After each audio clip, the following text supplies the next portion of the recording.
URT. Who are we? URT. Who are we? URT. Welcome to United Real Therapy. Big up Khalees from Medin Lassie, Chief Head of United Real Therapy. Big up Eric Ten Hag is set for crisis talks with Manchester United. Well, fever pitch. The crisis has reached. Big up to everybody. Sorry I'm late. Big up to all of you. Had a couple of technical difficulties. Some of the laptop was not charging. I don't know why, but we are where we are.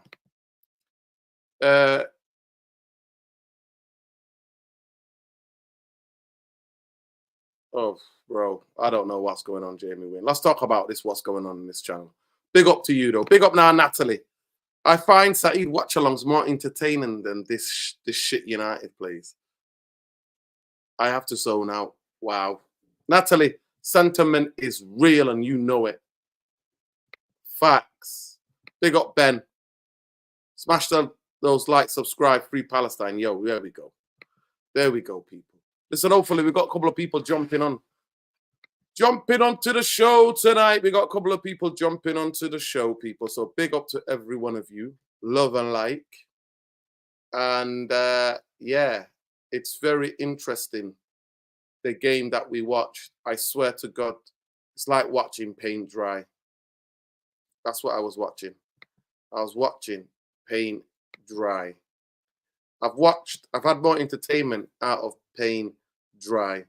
And the thing that saved Eric Ten Hag today, listen, you don't sack a manager on two things. You don't sack him on a hypothetical in terms of losing this game, 1 or 2 games. You don't. You sack him. You sack him because of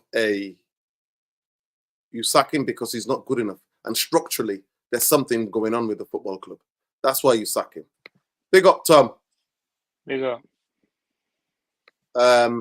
Yeah, so if you're going to sack Eric Ten Hag, you sack him because of the way the team has been struggling and the form that's continued from last season. That's why you should sack Eric Ten Hag. Not because he drew with Villa and he drew 2 games, Porto and Villa. Villa came off one of the biggest nights in their club's history. You know, playing Bayern Munich at Villa Park since the 1980s, almost 40-something years.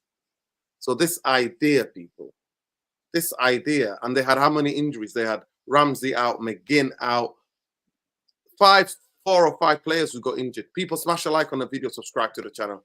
So at the end of the day, I've actually painted my gaff and watched the paint dry, then watched that. How did you see it? I'll be completely honest. Yeah, I've seen the highlights of it, and I've got it on in the background now, and I'm at the 60th minute. And as far as I can see, it's been a bag of absolute shit. Well, it ain't gonna get any better from now. Can't finish the dinner. You might have to turn it off. Can't finish the dinner. Can't fucking put the ball in the back of the net. There's still big hole in midfield. Nothing's changed. And he went to a 4-4-2. He went to a 4-4-2, played basic football, and he couldn't even get that, and they can't even get the basics of 4-4-2 right. Just fucking shows you.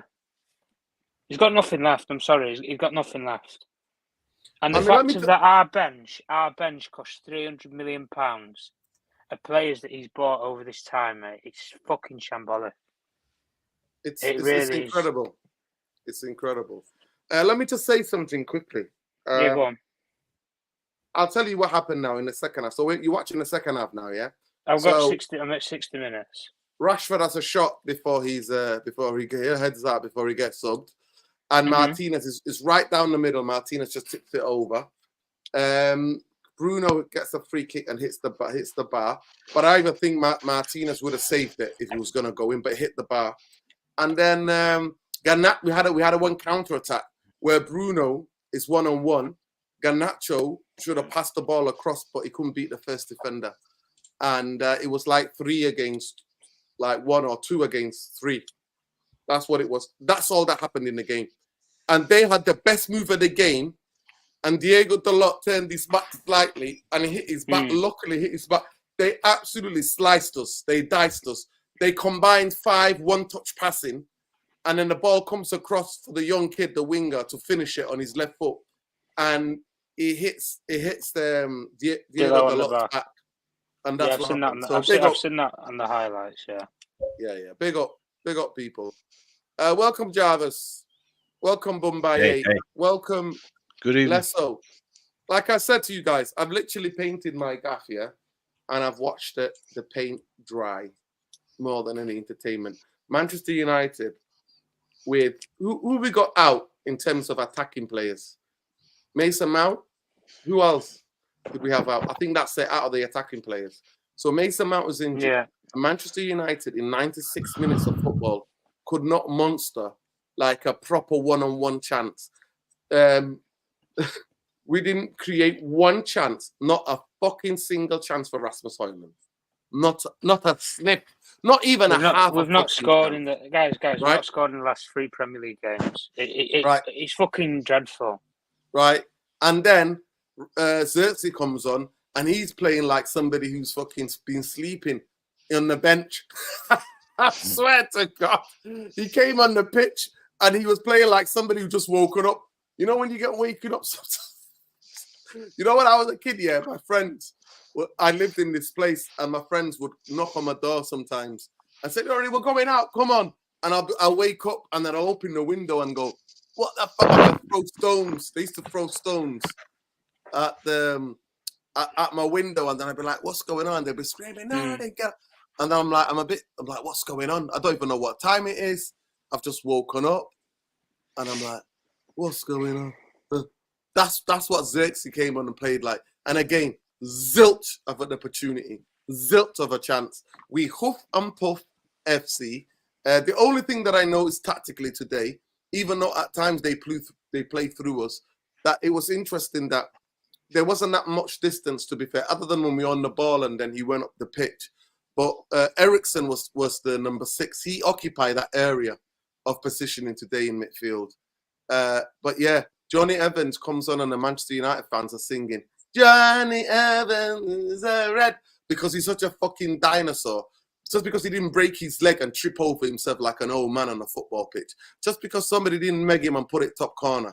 They go, it's patronizing now. They gave him the man of the match, patronizing. Because all he did was tell Diego Dalot, "Get here, you stay there, you do like basic things." I'm not being funny, Dino. And that's where we were. Yeah, but Dino, if we're looking at it right, it was an Ineos day out today, is what people have said. Every member of their group was there. It was like a fucking jury in a courtroom up there in the director's lounge. They were all sat in a line, all of them. Fergie, Brailsford, Ashworth, Wilcox, a lot of them. They must look down on that pitch and think, fucking hell, we've spent 600 million, we've spent 300 million, 200 million just this window. We spent 600 million on this squad altogether. 300 million pounds of his budget was sat on the bench. That's how bad this guy thinks this team must be. And he's used the words again, rotational purposes. What rotation is it? You don't play for another 2 weeks. What are you rotating for, Erik ten Hag? Do you give a fuck about what people think at international level? And about these players when they go away to play for Poland or England or Spain or wherever? You shouldn't give a damn. It's not about rotational purposes, mate. You needed to win this game today, and he didn't. And the fact that Villa, once again, guys, the team that we play against, have the better chances in the game, and they should have won. They should have won. And barring what, again, individual brilliance, Rashford, couple of shots from outside the box, Fernandes, crossbar. Apart from a couple of individual moments in the game, there's nothing. But what Villa can do is, like Dino said, they can put 5 or 6 passes together, intricate passes. They get the ball to one of their main front attacking players inside the box, and bang, they can get a shot off. We can't do that. We can't do that. But we've got what people are calling to me is some of the best young attackers in world football. We're not seeing it. I'm sorry, we're not. There's not a structure to this chaos. There isn't. And the fact that the guy played 4-4-2, the most basic formation in football, later down the line in the game from what I'm seeing, and you can't even use that properly. The basic formation. You can't use it properly, guys, and you still get played through. It's terrible. I am sorry, it's terrible. And I'm not going to sit here and keep banging on it now. Ineos, you have got 48 hours, my friends. You've got until this Tuesday meeting deadline. Do something about it now. Seriously. Because if you don't do something now, you've lost my support already as a fucking fan of this club. Or a fan of you guys, at least. Because I don't believe in these guys running this football club. I don't. You bottled it in the summer. Don't make the same mistake you made in the summer. Because the only thing is you've lost negative 200 million of this football club's money. You can rectify that and you can hire a manager in world football. And I don't want to hear about this with finances are the issue, because from reputable people inside Manchester United, it doesn't matter if you have money there or not to sack a manager or not. You've got finances to do it. Who's playing to me in the background? Bubba, I think you're playing to me in the background, but listen, that's Manchester United, mate. Rock and roll. We've got no music, mate. The fucking music's been turned off. I don't know. But I'm just fed up with this, guys. Same old stuff, same old story. Can't score a goal. Yeah, fair enough. He now wants to hang on to the fact that we've kept the fourth clean sheet of the season. Are we really this bitter? Seriously, are we really? -3 goal difference, yeah? We are closer. -3 goal difference. We are closer to the Jarvis, bottom of I want the to hear table from you. I want to hear top. from you, Jarvis. You watched this. You watched the game fully. Big up, people. Please like a video. Subscribe to the channel if you're not already subscribed. Then we'll go to Bubaye, then Lesso. But big up to everybody who's in the house already. Thank you. We'll get to the super chats in a minute. So go ahead after Jarvis. Go ahead, Jarvis. Yeah, big up, guys. Big up, Bubaye. He's a survivor. As your boy survived. Yeah. As he survived the guillotine. As he survived, Jarvis. Well, you know, football is sometimes simple and sometimes it's difficult. Today, I liked what I saw. We have been sitting here talking about lack of discipline, lack of passion, lack of organization. We couldn't see a style. We couldn't see a formation. Today we saw it. So I don't get what you guys are talking about when you're too negative. You know, talking about paint dry and stuff like that. Because today we were set up in a way that everybody could recognize. It was easy. It wasn't old-fashioned 4-4-2. Yeah, it's easy, but we did it correctly. How Unai Emery set up his team, he tried to trap us, set traps for us, and the trap was easy. We have seen it with De Zerbi when he plays with Brighton. You put your foot upon the ball and you wait until you get pressure, then you start to play, because that's the signal. He did the same. We didn't fall for the trap. We were disciplined. We sat in the 2 blocks of 4, and we had 2 forwards in the 4-4-2 who were chasing the ball, moving sideways, upwards, pump press. So in a way, I would say that's positive. If we can do this, if we can go this way and play away against the top 6-7 teams in the league, we will take a lot of points. So it tells me that we can actually play organized, defensive, mid-block football. So why we haven't done it most of the times, I don't know. But when we go away against Villa, when we go away against Chelsea, Spurs, Liverpool, Manchester City, Arsenal, this is the football we should expect and will expect, and this is the football we should play against teams like that. Jarvis, we don't want to be carved open. Jarvis, is this 2 points drop then?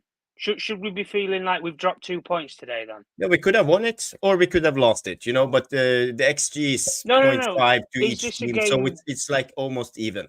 No, but regardless of statistics, the way you're categorising this game, saying that we was a lot better, more disciplined, and we got the basics right by being a basic 4-4-2.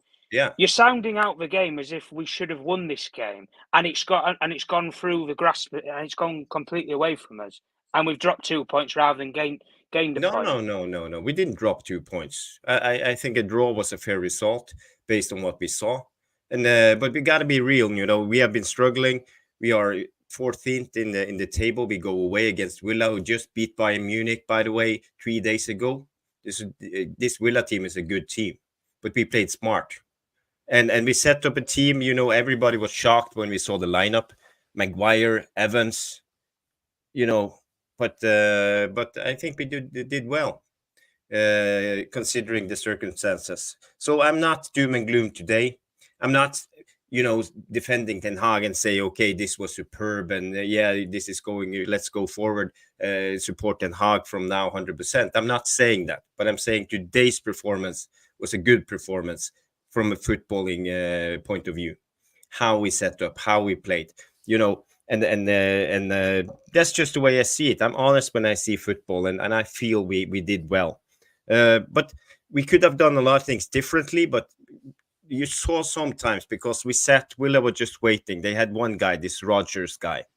He was in between the lines, in between our back four and our midfield four. He was always there waiting. So when we fell out, when we lost our discipline, when one of the midfielder, let's say Manu or Eriksson, pushed too high, he left a gap in behind, and Rodgers was there right away. And then played over us to Rodgers. He can turn, and then they could create chances. It happens, I think, 2 times in the first half. Only 2 times. And that's really well, because we know these guys, they have no discipline. But today they showed it.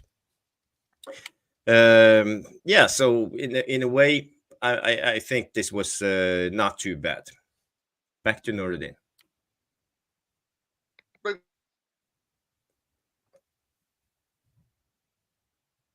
Fundamentally disagree, but I respect the opinion. 100%, I respect the opinion.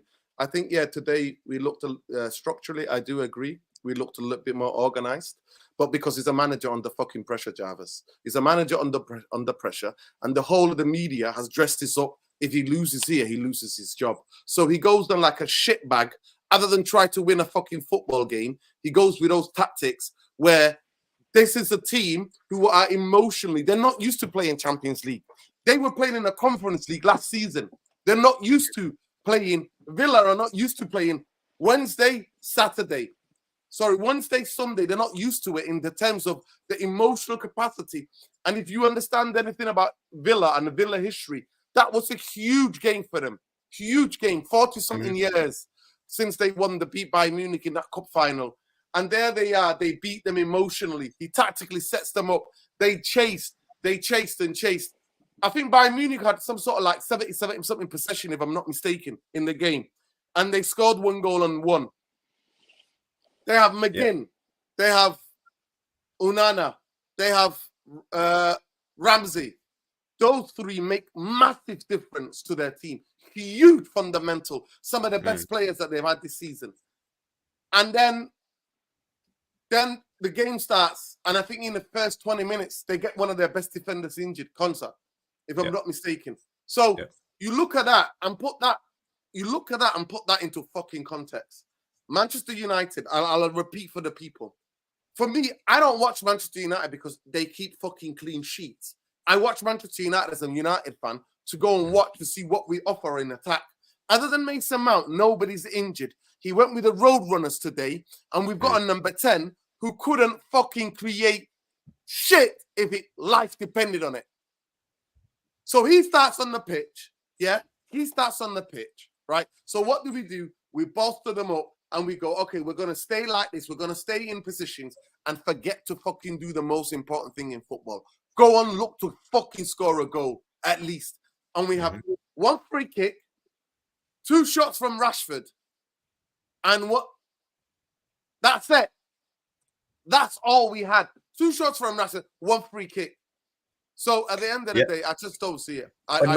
Northern, we sit here week in, week out complaining about no style of play. We can't see any tactics, any formation. We can't see any discipline with these guys. We have been complaining all over. So what's it going to be? What's it?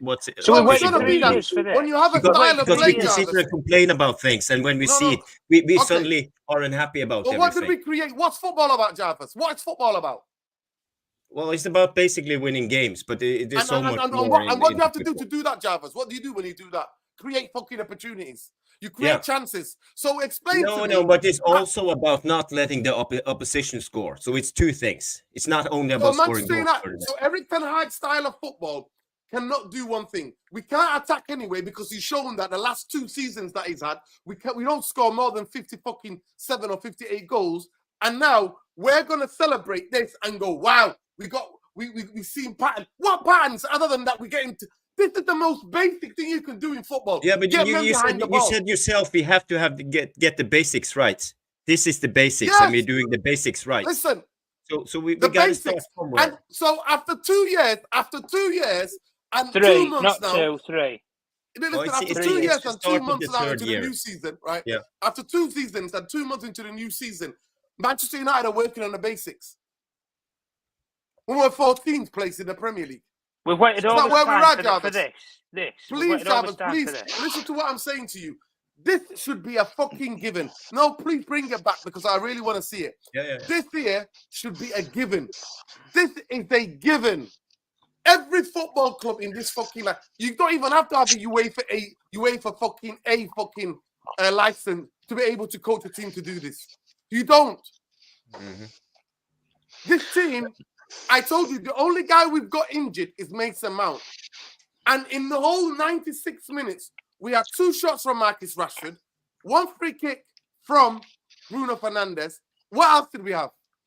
What else did we create? When you've got all these attacking players, I just don't see it. I genuinely don't see it. To me, all this showed was that a manager in panic who didn't want to get beat and did everything not to get beat. And that's what he did. And even after he set this all up, if he set this up, it took Diego Dalot's turning his back like that. That's what it took to stop the ball from going in the net. That's all it took. So all of this for that, they still were opening us up. They still had passes. They still had balls, like one ball to play through the whole midfield, even if they were set up like this. And that's where I don't get it. I genuinely don't get it. To me, this is a shitbag tactics because this is a Villa who got injuries and they emotionally drained for one of the biggest nights in the club's history. The biggest night in their club's history. Beaten by Munich, running and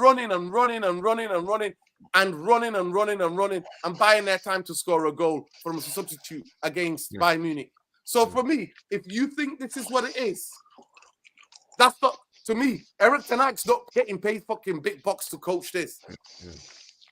But no, I just want to say before everybody loses their mind, I just want to say one thing.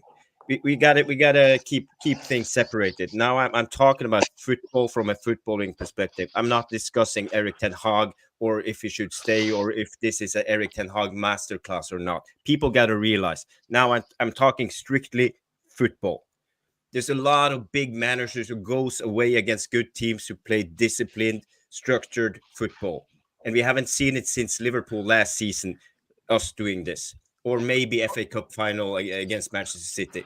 So we seldomly do this. So from a footballing perspective, I like what I see. I like that we actually can play disciplined. I like that we can be structured when we. And he's going to do this. He's going to do this after the international break if he stays here. Then he's going to do this exact same thing again. This is what I don't know that, but I'm talking about this game only. So can I ask you, Jarvis, is this sustainable? Is this the future in this? This is what we're saying. That's what I'm asking. Is this the future in this? Sometimes you gotta play this way. Sometimes you gotta play this way. Okay, fair enough. Okay, we'll go to Bumbaye. Bumbaye, go on. Let us know what you think of the game. Yeah, good evening, boys. One second, let me just get these super chats. Big up to Mufc and Ben. Last season, he had some injuries and Glazers didn't fully back him or sold Deadwood, so you could blame him fully. You couldn't blame him fully.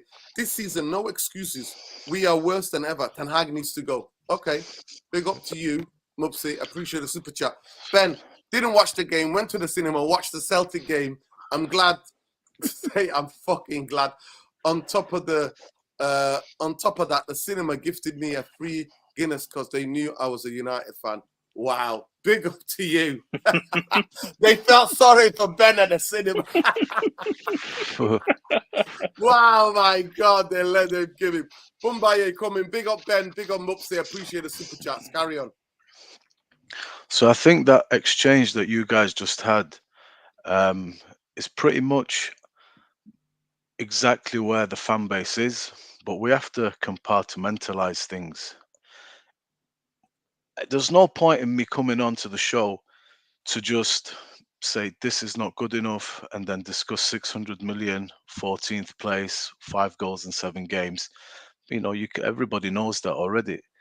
But as long as the manager's here, and if he's not going to be going anywhere, then I'm here to analyze the game. Just to analyze the game. What did I see today? What did I like today? What do I want to retain today? And what do we need to do better? Because if I'm going to give an analysis and the response is going to be, it's not good enough up to this point, yeah, but that's a given. We know that. If you want an analysis, I can give one and we can discuss the game. I'm not here to tell you that Erik ten Hag is doing well or to tell you that you're wrong. But if you want an analysis of the game, which is what Jarvis was giving, that's what the show should be about. I think we all agree 14th and £600 million later on 5 goals in 7 games is definitely not good enough. Nobody's happy with that. But if the manager's going to be here for at least the next 5-10 more games, then I need to be looking at Manchester United and seeing, okay, where are we going? Should I be saying, get this guy out right now? And if I am saying it, but he's going to stay irrespectively, well, I need to look at what he's doing and analyze it and say what's good and what's bad. So today, for me, I really liked the shape, how the wingers tucked into the midfield. And it was almost like a Christmas tree defending. We made it really hard for them and we triggered the press and we hunted impacts of 2. And I really like what we did. It was This is the disciplined Christmas today. tree, Bombay. Yeah. Yeah. So that's exactly what we did today. We were compact. And we had a day less rest than them. We played on Thursday, they played on Wednesday, and we had a grueling game in that 3-3. And we're not doing well right now. And you know what? To beat Bayern Munich, the boys are going to come into this game buoyant and buzzing. So I felt going into this game, and I didn't come on the last podcast, but I have been hearing on the grapevine what everybody's saying, that after this game, Villa will dust United and he'll be gone. That was the narrative. People on the show even were saying that. People with big channels were saying that. So today we go into this game, all considered, and I watched the game. I fell asleep halfway through it, so I actually watched the game at 7 o'clock again, and I finished watching it just about 20 minutes before this show. I thought today the manager was brave. He made a big decision to bring in Harry Maguire and Johnny Evans. And if that had gone wrong, he would have been murdered by everybody. But they were actually 2 of the best players today. Thought Johnny Evans deserved man of the match. He was excellent. Thought Mazraoui was really, really good today. I really liked the midfield of Mainu and Eriksson. And for me, we really controlled the game. The first half was all Man United. We had rhythm. We had some tempo. Passing was good. But the problem with United is you're getting into some really good positions. But the final balls from some of the players that have the ability to usually pick it are just off on really bad form for an extended period of time. Bruno is one of those players, and you know how much I like him. I think Garnacho, we have to start to look at this. I think Erik ten Hag likes to play him and favours him because he is courageous. He is not really afraid, in spite of his deficiencies in terms of his strength and his understanding of the bigger picture of the game. I think he sees his name in lights instead of looking up and finding the right options, picking the right passes with a little bit of quality. So today, the structure of the team off the ball and the way that we pressed was very intelligent, and we really nullified Villa. I think that guy got into the pockets, but we were never overloaded. Like they didn't overload us at any time in that game. We did really, really well. It was good line back 4. Then you had the compact in the middle. It was really good. I really liked it. I thought Højlund, he huffed and he puffed, but it is what it is. He's just come back. We need to see a bit more. I'm aggrieved that Ahmad doesn't play. I want to start Rashford and Ahmad. These are the 2 I want to go with. I want Garnacho to be on the bench personally. I don't think Ahmad has done anything wrong. He deserves minutes. We're analysing the game. Can you tell me what chances Manchester United created today, please?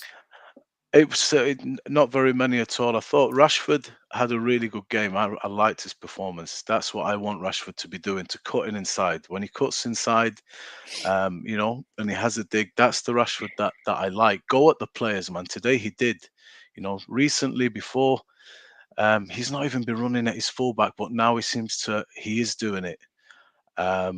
Today, the chances creation, again, it goes back to openings that we're not converting into possible chances.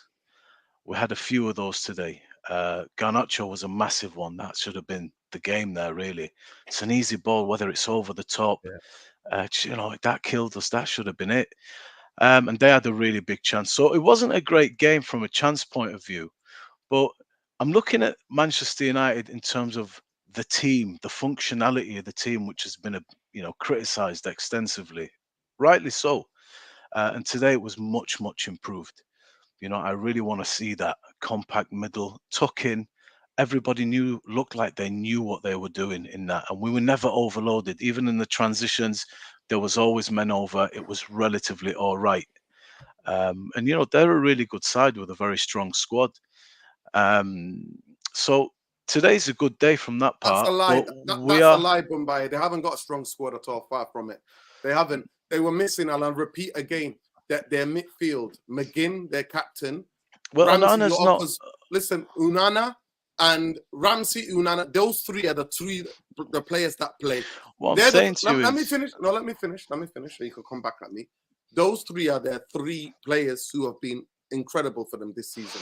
No, Onana, I don't think Onana finish. has McGinn, been incredible for them. He's not played Are you him. kidding me? No, he hasn't. He scored one goal and I think he's got one assist. I've watched him Onana's been play. one of their best players this season. No, he hasn't. He hasn't been one of their best players. Go and look at the statistics. Wow.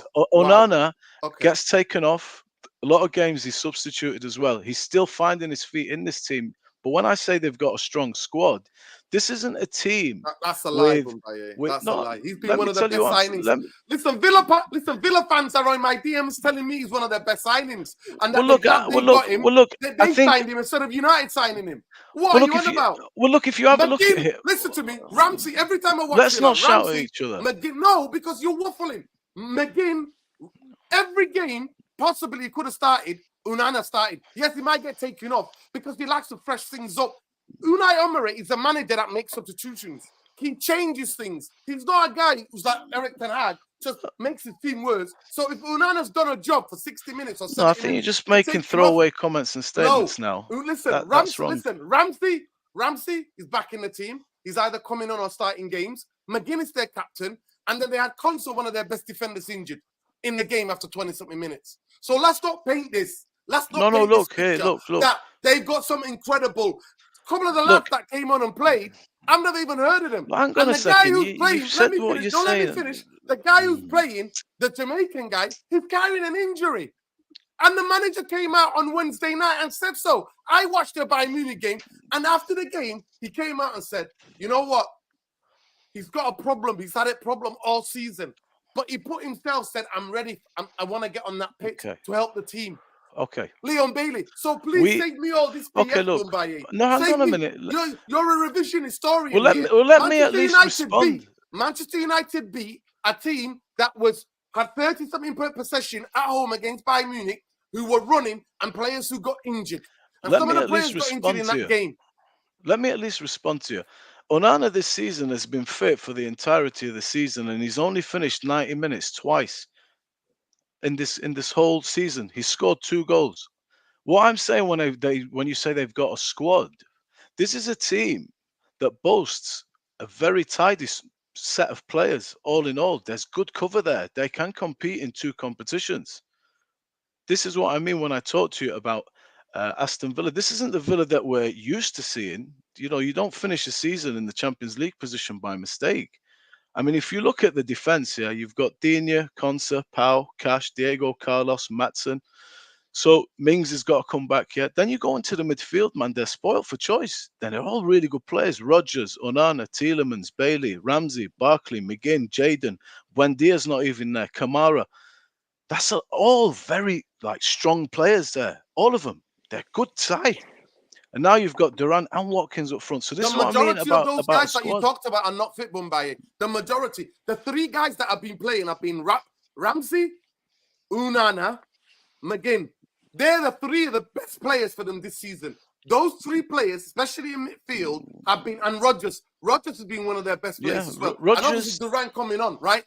I'm telling you, Manchester United didn't beat. And here, Scholes, we all can see what this is. That's what I'm trying to understand tonight. Is this sustainable? Is this sustainable? And Scholes, what does that watching mean? the game says, What this does is that more mean? survival tactics more than anything. Is this sustainable? No, I don't. Is this I don't something think for so. me to get behind and go, looking into the future, I'm going to see this here. Look, yeah, for me, well, they I'll didn't feel tell you. like they went there to win. We didn't go there to win. We went there to defend. And that to me I cannot be don't think Manchester so. United. I'm I fucking sorry. think. No, I Yes, don't it think we did. was. Yes, It wasn't. it No, it was. wasn't. We went there to defend. We did. We went there to defend and play Look, the Roadrunners. And I'm we not. got a number 10. Nobody wants to talk about the number 10 who can't create shit. We saw that the sequence. Let me finish the sequence where on the other side, Bruno had the ball. There are 3 other people next to him, right? He can play 1 pass to and get the ball back. 3 other players. He tries to hit a diag, and all he would go to Garnacho, and then but there's nobody up there to support him. So we're gonna leave Garnacho had to beat 2 or 3 people to get a shot off.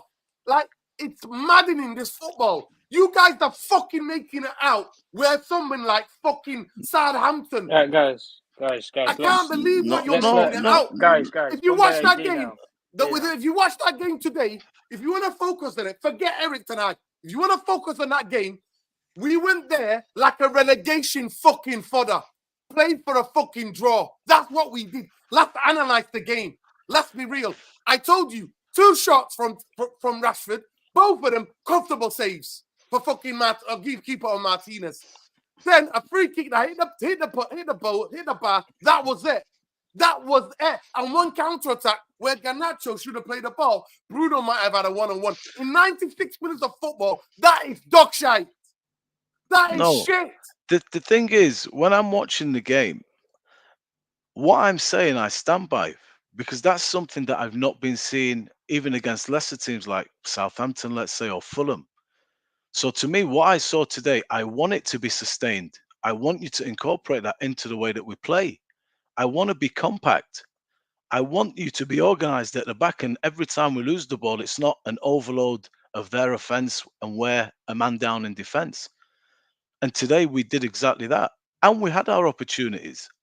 There wasn't loads of opportunities in the game. They didn't really have anything. It wasn't that kind of game.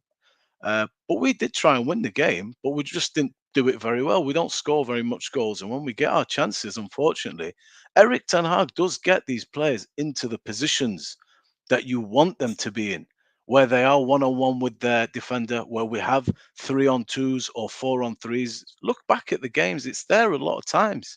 The problem is not that Eric Ten Hag can't go on there and tell to Bruno, why didn't you make that pass? Why didn't you pick a pass instead of trying to cut inside and shoot? The guy was there. There's been lots of that this season. That's the frustrating part. I look at a game and I don't look at clear-cut chances. I look before. No, bro. Sorry, What, bro? Listen, let me just finish, please. Let me just please finish, bro. Don't butt in, man. An opportunity that you can change into a chance is what I'm looking to see. That then comes down to the players. And today we've seen it again. Good opportunities, man. Just poor quality, wrong passing, bad decisions, selfishness.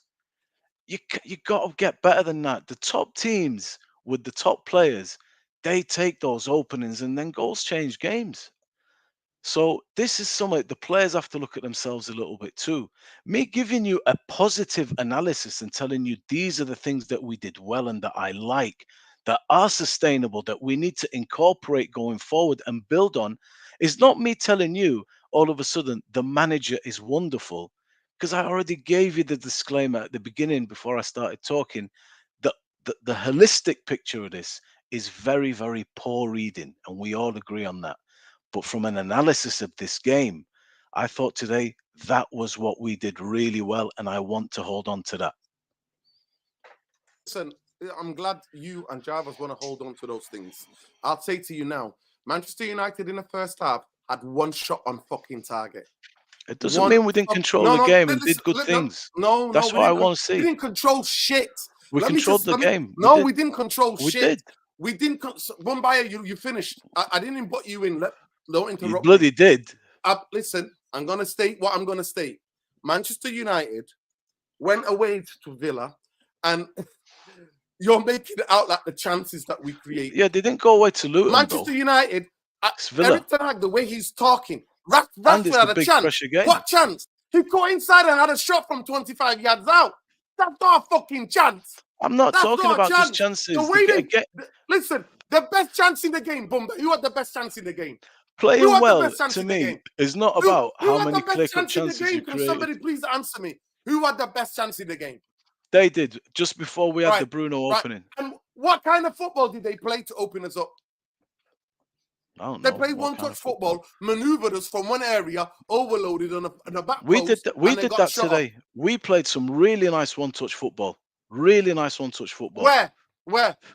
Many passages there are. Where? We play. No, there's two parts of the game. You and Javas have told me what we've done defensively, but what did we do offensively? And what chance did we create offensively? It's not about chances, though. That's what I'm saying. Not for me, anyway. I'm looking at the game, the overall performance of the game, the structure of the team.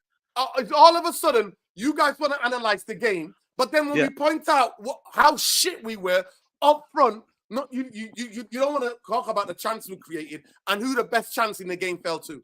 No, we can talk about it. I already explained to you.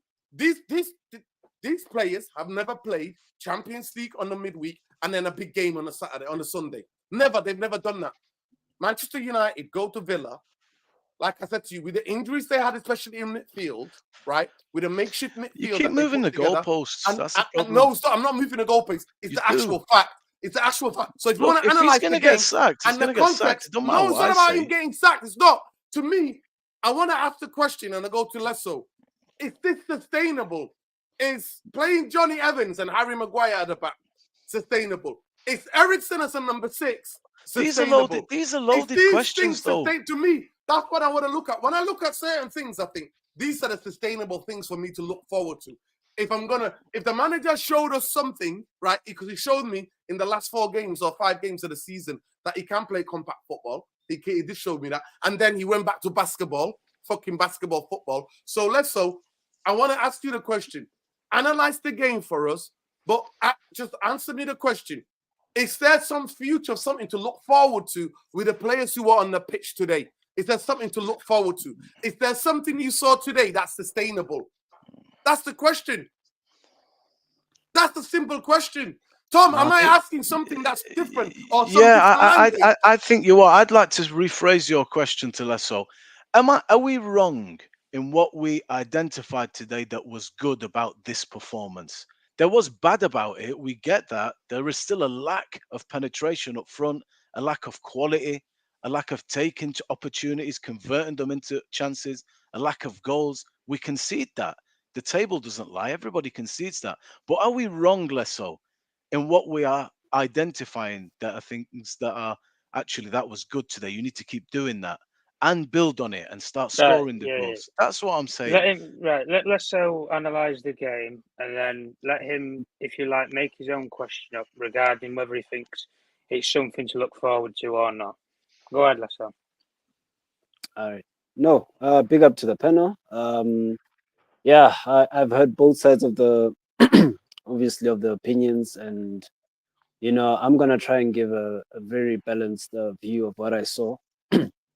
Personally, obviously we all have I'd say a way that we like playing. I'm personally a person who's about the offensive side more than the defensive side, but I do agree in terms of the defensive side, yes, we have improved this season.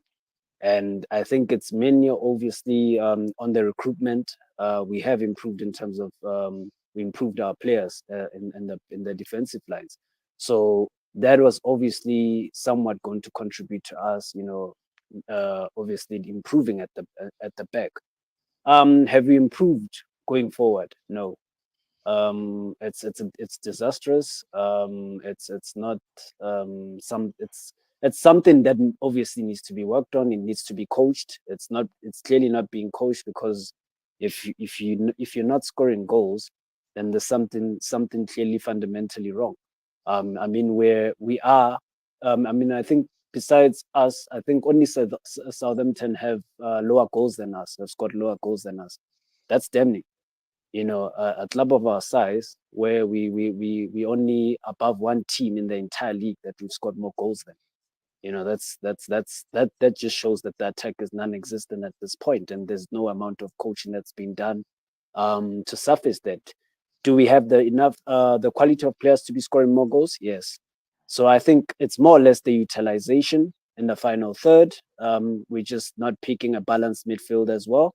That would help create chances, enough clear-cut chances. But you know, I feel like I'm also gonna be a little bit controversial here. Is it something that if he did this in his first season, would I have been complaining? No. But because it's in his third season, where he's you know, pretty much you know, where he should have a stamp, where he should, you know, do this consistently, because I like to see something done consistently and not, you know, just in phases, or, you know, then there. I want to see a plan before the game. And so I don't think he can repeat this sort of thing, because he does it maybe one game and then the next game we can't repeat it. So I'm more or less going to go with the point that, you know, we are doomed. We are doomed if we play like this. It's not sustainable, because we know he's not going to stick with the plan. There is no plan. You know, he varies his game every single game. You can clearly see that there's no plan, even with the substitutions. Bizarre. You know, I think in this game he was just trying something different. It's not something he well thought of. He was just trying to survive. And I did warn about this. I think when we gave him a new contract extension, that he will try and play survival football. You know, I did say that before the season started, and he is clearly doing it. You know, now he's trying to survive. He's not trying to, you know, he's under pressure every week. You know, he's almost at the sack. You know, every week everyone's talking about him being sacked, or Van Nistelrooy replacing him. So it's never a good condition to have someone work under. Can you just wait it doesn't there? matter who you are. Just wait there. Just hold on 1 second. Listen, people have different opinions. That's what makes fucking football. If you're gonna go and have a go at people, right, and start calling them some dickhead names, then get the fuck off the chat. Get out of it. Stop. You're not welcome at this channel. It's simple as that. We have heated, passionate points of differences. That's what football is. Football is about that since the invention of football. So stop getting fucking personal at people. Do not get personal, people. Go ahead, Lesso. Yeah. So looking both at, you know, I don't think anyone is wrong. I think the defensive side has been excellent. You know, we can't lie about that. It has been better than last season. But the offensive side, I think it's more or less what people are crying about, because you can't be scoring 5 goals in 7 games. You know, at that level, it's disgusting. You know, but yeah, that has to improve.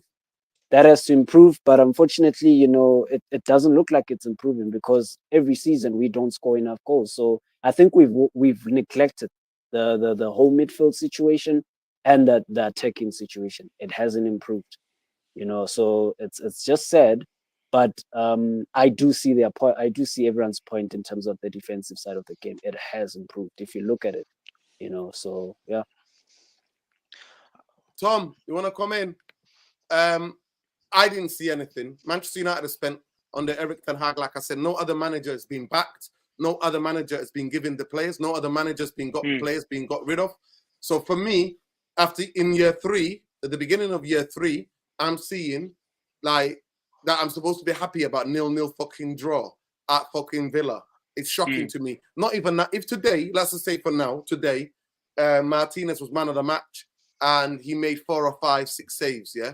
I'll be coming in here saying, you know what? Actually, we you know, Villa. Even though I know, because I know about football.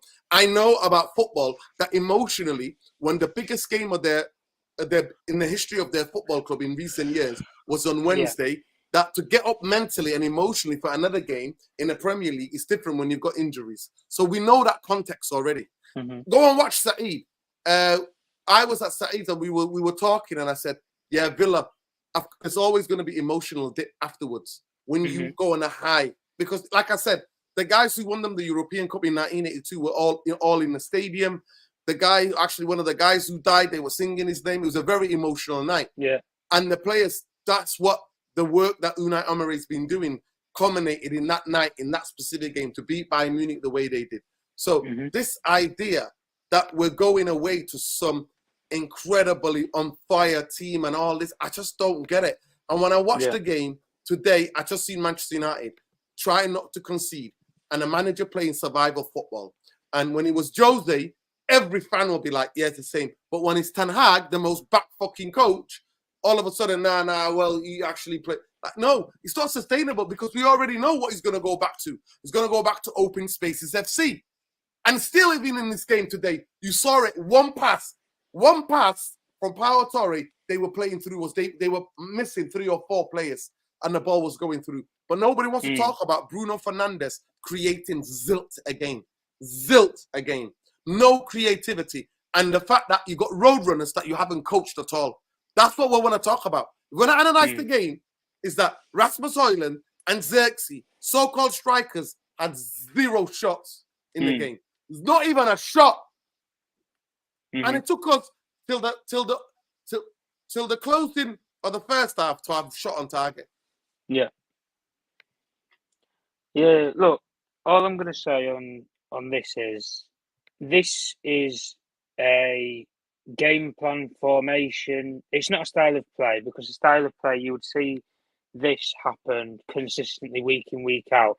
This is a one-off game that we have seen us play this way for this part of this season, if we're judging it. So it's not a style of play. This today was a game plan primarily for this game. This way that we played today, where there was no spaces in behind and stuff, there's 3 grounds that I would accept going to in the circumstances that we are as a club, playing this way, not to concede or not to lose the game. That's the Emirates, the Etihad, and Anfield. You can go there and you can play, set up with a game plan of that you just don't want to concede and hope that you can nick a goal. I'll accept that because they're the best teams in this league. And to go away to one of them teams and get a point, never mind all 3 of them, is very hard to do. You cannot do this against Aston Villa. You can't do this away in Portugal, in Porto. You can't play these ways against these teams because you should be a better team than them. League table, defines where we are right now. But as a squad, there's so many people who are unbalanced to say that this Manchester United team is better than that Villa team. The difference is they've got a coach who has a clear, adaptable style of play that they play the exact same week in, week out. The only difference what Emery does to that style that he plays is he'll drop the line a bit deeper if he plays against a team that have players that can kill him in behind with spaces. That's it. That's the way that Unai Emery sets his teams up to play against. And at the end of the day, if he does this now for the next 5 games, even if he makes it over the international break, if he does this for the next 5 games, okay, I'll sit here and say that he's got a style then. But I'm not happy with the style because it's not what we was promised. This, he said he wanted to play transitional football.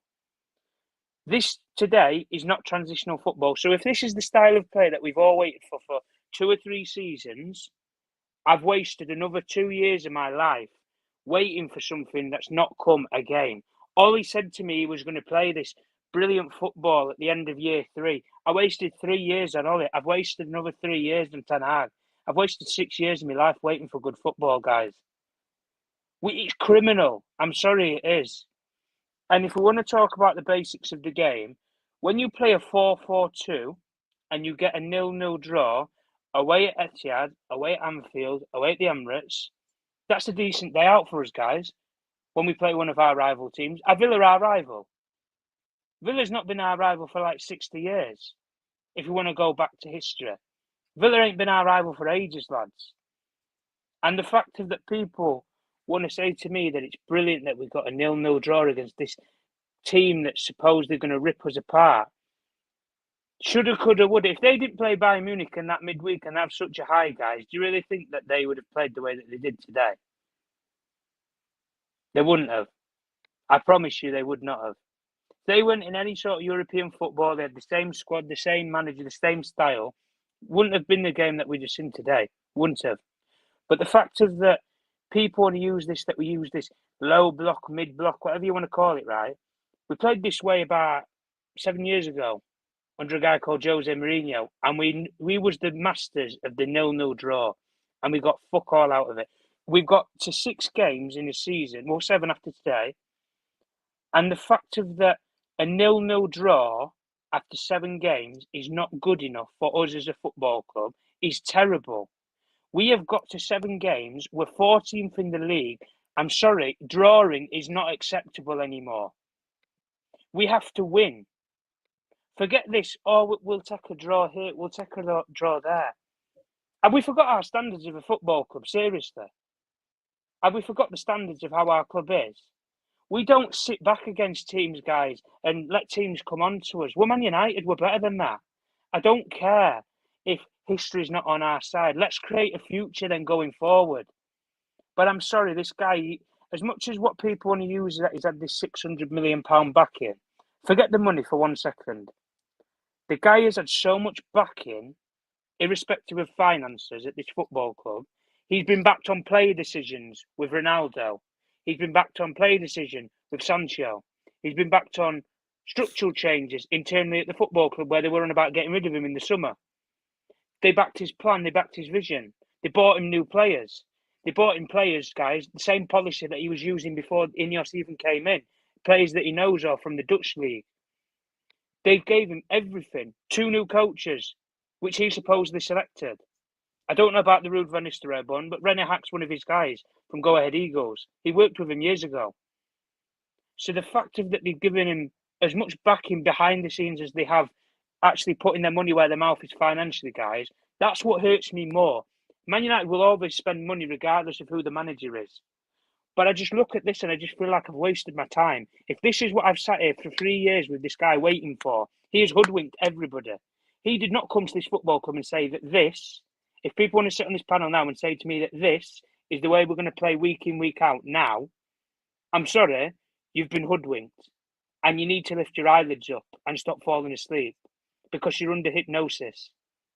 You can't sit here and say that this is what this guy promised you. Is this how this guy played at Ajax? No. Is this how the guy said that he wants to play fast transitional football? No, it's not. So why are we accepting it? He's lied to you. He's failing us. And with that shit at the moment, as a team, when you Google Manchester United and you look at the league table, you've got to use your cursor and on your mouse to scroll down to find us. Is this the standards of our football club, guys?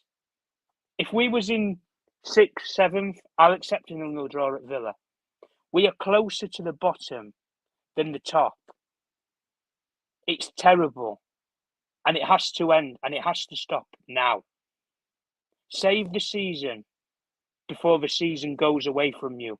And we are embarrassed because we didn't even finish in the top half of the table. There's no excuses. There's nowhere left to hide. I'm sorry. I've checked out with this guy. Completely. I've no faith. Cool. Nice one. Jarvis, go back to you. I know you got a couple of things Tom, to show us, but I just want to go. Let me just say this quickly. Yeah. Let me just show you this quickly. This is from Einstein tonight. This is what the developments are. So I just want to show you guys quickly. This is Einstein. I think he's on American television. He says Southgate not contender.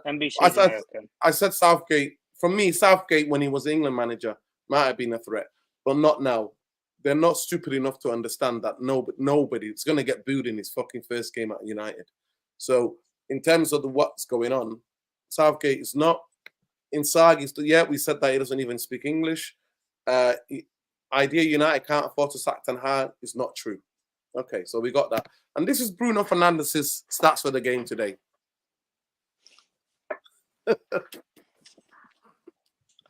But he keeps playing him. So for me, where's the future? Go ahead, Jarvis. I'm going to move. Thank you, Nuruddin.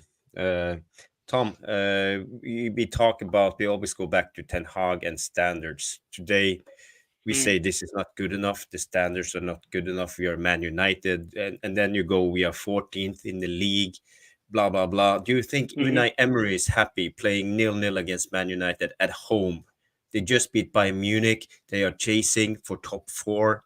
They're building a really good team. They're playing really good football. They couldn't create. They had 0.048 xG. Do you honestly care, 90 Jarvis? minutes, and we are the worst defending team in the league, I would say, because we play open, expansive football, and they couldn't even create more than 0.5 xG. Do you think Unai Emery is happy with that? So suddenly you expect me to give a shit what another manager thinks and what his club or how he's feeling? I couldn't give a damn how Emery's feeling. I hope he's burning. He is on a trajectory with a football club, Jarvis. But just answer my question. Do you think he's happy or not? What, that he got a 0-0 draw against Man United? Yeah, do you think he's happy with the performance against a bottom team, a team that's 14th in the league, that plays with an open defense? Everybody can go and score. I wouldn't be I don't think he's happy. Emery. I don't think he's happy. Right, so why should we be happy that we got a point at Villa? But is it because Unai Emery did a bad job setting up his team, or is it because of Ten Hag did a good job setting up his team? For one game, Jarvis. One game. For one game, yeah. One game, and it got him 1 point. Don't start sitting here and trying to make out it was a mastermindal performance. We got 1 point. We didn't get 3. If you got 3, you can sit here and you can tell that to me. You got 1 point. Yeah, but you said that you'd be going away against Manchester City, Liverpool, and Arsenal. That's the thing. Then you are allowed to play like this, but not against Aston Villa, because they just beat Bayern Munich and are top 4, one of the best teams in the Premier League. Villa is not a rival of us, Jarvis. This is what I'm trying to get across to you. If we'd have lost this game, or if we'd have played this game against City, Liverpool, or whoever, I'd have been sitting here and saying, okay, fair enough. We've played a brilliant team. Who, do you know what? They can win the league. Villa are not a team that can win this league. They might get to the Champions League, guys, but they're not going to win the league. This is what I'm trying to get across to you. The standards of our club, the fact of that we are celebrating a 0-0 draw and we can't score. Why are we celebrating this? The standards of our club has always been that we go for teams. We don't sit back against teams at any ground. Yeah, and what I've just said there, Jarvis, that's why my opinion over the last 10 years has changed, that we have to go to City, we have to go to Liverpool and play that way, because we can't attack those teams, because we'll lose 5-0, we'll lose 7-0. We can't do that at those top teams. Villa are a team that can score 3 past you with ease. They did it to us last season, Jarvis. And we suppose they had this style last season. But the difference is, he got 1 point from a game plan for one game. If he plays this way, and I will have a wager with you now, if he plays this exact same formation, 4-4-2, who do we play after the international break? Somebody tell me. Brentford. If he plays 4-4-2 and the same style of football, we'll do a forfeit on Jarvis's corner on that following Monday show. That's okay. Deal? That's okay. Well, I don't know. Are we doing a deal or? What am I betting against? Because I don't think we will play this way against Brentford. It's not happening. So you're agreeing with me then? No bet then. I'm agreeing that Ten Hag has a playbook. He has a playbook. He has different styles, and against some teams he play a different type of style.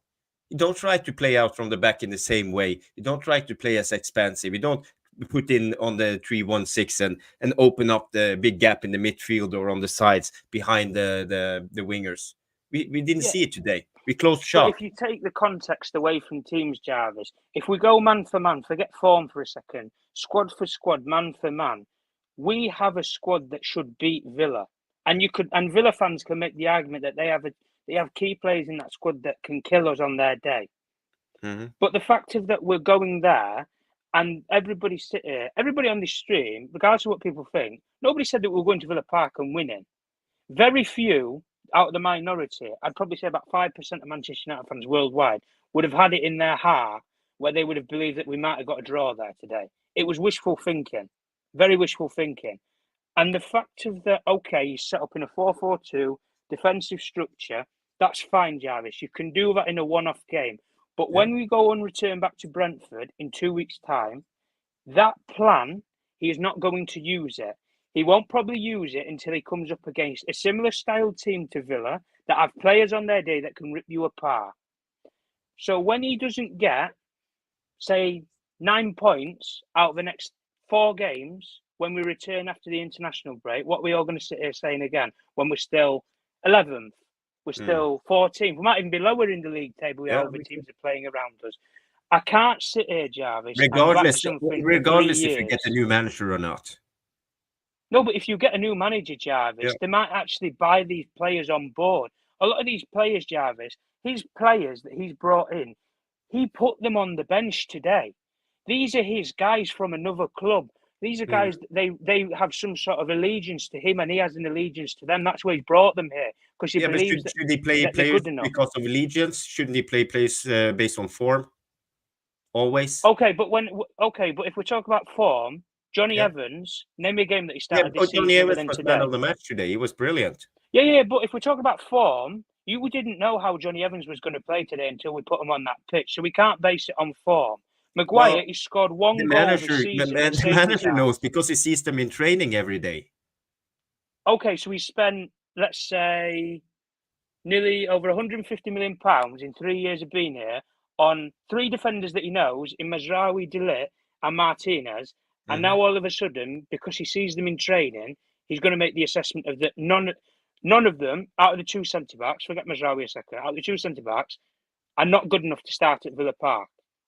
That is terrible, Jarvis. I'm sorry. The finances of this club, when you look at the hierarchy, they will answer. If they're going to have this crisis meeting that they're going to say about, that is something they're going to put to him and say. You can't make that conclusion based on 1 game, Tom. You have to. Yeah, if that was half a season, you could make that conclusion that is wrong from Ten Hag buying these players and putting them on the bench. But you can't do it with 1 game. That's just. What kind of an argument is that, Tom?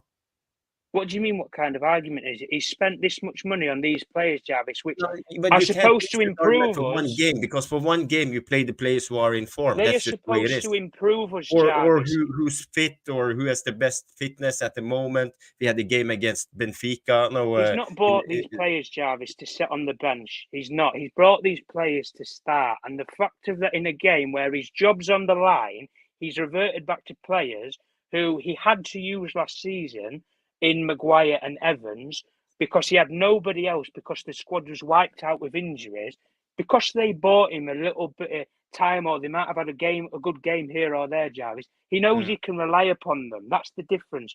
The difference is, would he have, if he was going into this game with the intentions of playing his regular style, this 3-1-6 or 4-3-3, would we have seen Maguire and Johnny Evans start at the back? We probably wouldn't have.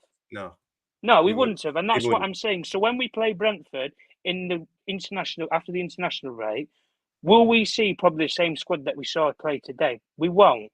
All of that £300 million bench that he had on the bench, Jarvis, will be back in that starting 11 when we play Brentford, and the same game plan that he's used primarily from the start of last season that he tried to implement, which failed us last season, apart from winning a cup on 1 game. 1 good game out of all of that time, and this same style for 6 games this season has not impacted us. It's actually regressed us. We've got worse. You can't sit here and say that Man United should be in 14th league in the table and say that's good because we've played okay for 45 minutes or we played okay in 1 off game. No. That doesn't make a difference. We got 1 point from the game. If we got 3 points from it, Jarvis, I'd be sitting there saying, okay, fair enough. He must have done something right if we've won the game. But we didn't do enough in the game to win it. So I don't understand what the argument is to say that Ten Hag's done brilliantly in this game, other than he just set up basic. But he could have set up basic in the Champions League last season, and we might have got through the group. He could have done basic at the end of last season, Jack. We might have claimed the top 4. The thing is, Tom, I just want to say one thing. But when it comes to this, okay, we drew against Aston Villa. We played against one of the better teams of the Premier League away. We are in bad form, and Ten Hag is under pressure, enormous pressure. All the players are under pressure. So we went there to get a result. in a way, we got like a half of a decent result, getting 1 point away against Aston Villa. That's not too bad when you If we just were higher look up at the it. league, Jarvis, I wouldn't be Yeah, saying yeah, this. yeah, But because we're so far down, that's why I can't accept this, and I yeah, can't accept but that in a it's way, good enough because but it's in a not. way, let's just. I can agree what Ten Hag has done is not good enough, and this is maybe not the turning point. You know that this is what we are going to see from now on. Yeah, I can agree on all of those things. But what I can't agree on is everybody, because we have an agenda. A lot of people have an agenda. They want Ten Hag out. They can't see anything positive with what we are doing. I'm trying to say I see positive things with this. I saw we did something positive, but it's not the same as me saying everything Ten Hag has done until now is perfect and let's get all Ten Hag in. I'm not saying that. You gotta look at the bigger picture and yeah. But Jarvis, my point of this is simple, and I think you're correct in your assessment. You're saying you, Tom, and a couple of others, Sean, were here in the summer. We did videos. You guys were saying give Erik ten Hag another season. From the assessment you made, 7 games now, does Erik ten Hag deserve the 7 games that he's had this season? Yes or no? Well, if we're basing it off of what we've seen, then no. They made the assessment. They made the assessment off of that FA Cup final. No. I'm talking about what they made the assessment. I'm talking about what you felt. Not forget fucking Ineos, right? We have no power over Ineos. You've got power over your opinion, Jarvis. So your opinion, you said you want to see. You kept repeating in the summer and saying, I need to see if he can get this right next season. So far, where are we if you're giving him out of score, Jarvis? I seen positives, but it's always like 1 step forward and 2 steps back when it comes to this team. I'm not happy with what I've seen so far. I've seen our play out from the back is getting better. I see our press play sometimes is good. Our possession based style, our combination play are sometimes better, but it's only in glimpses. So we can't do it consistently for a full 90 minutes. We play good for 15 minutes, 20 minutes, maybe 1/2 of a game, but then we revert back to standards that's been shit. So yeah, I'm not super happy with what I've seen so far. No. Okay, no, fair enough. And thanks for your honesty. For me, it's simple. People, by the way, abusing Højlund and Xerxes and these guys. I can't judge any of the players. I can judge Bruno because Bruno literally does what he wants on the football pitch. But I'm not making huge. It'll be unfair for any United fan under the tactics of this manager to make huge generalized opinions about the players, because what the players are being asked to do for me says everything. And to me, 7 months in, 7.5 months in, I started to question this manager, and nothing has changed my mind. Absolutely nothing. This guy is catfished us, and I don't see any future with this guy. I do not see it. He can change 100 different million tactics he wants. Manchester United do not score goals. Manchester United do not score goals, and we've had different sort of attacks in all the time that he's been there. Manchester United do not, and Bumbaye, I'm going to come to you now, but you said, oh, we create one. No. Do you know that most strikers, this is a statistical fact, by the way, you can go and research it yourself. Most strikers, right, in world football, this is not just in the Premier League, but throughout world football, they need at least 4 or 5 chances, 4 chances to at least score 1 goal. So out of them, when you get out of 100%, in 100%, strikers will finish 30% of the chances out of 100 that they get, because that's how it works. You repeat the process again, and you have to have football good enough to repeat the process again and again. Getting strikers, whether it's the near post, the far post, you're chopping the ball back. You have set plays the way you attack. And I'm afraid with Erik ten Hag, Manchester United have zilch. I don't see it. So I can't judge. It was always a graveyard. We used to say that at times, even under Ole Gunnar Solskjaer. But under Ole Gunnar Solskjaer, Manchester United were making goals rain. We used to concede a lot. But in this moment, I'm sat here, and Jarvis quickly as well. You said that is Unai Emery happy? And I look at Unai Emery's journey to Villa. You asked Tom the question. If I would have said to you, if I was Unai Emery, and you would have said to him before the 2 games, you've got Bayern Munich at home and Manchester United at home, right? And this is the availability of your players and the injuries that you have. Were you happy with the 1-0 win against Bayern Munich, historic win at home after not playing at home in the Champions League for 40-odd years, and then getting a draw with Manchester United? He would have fucking bit your hand off.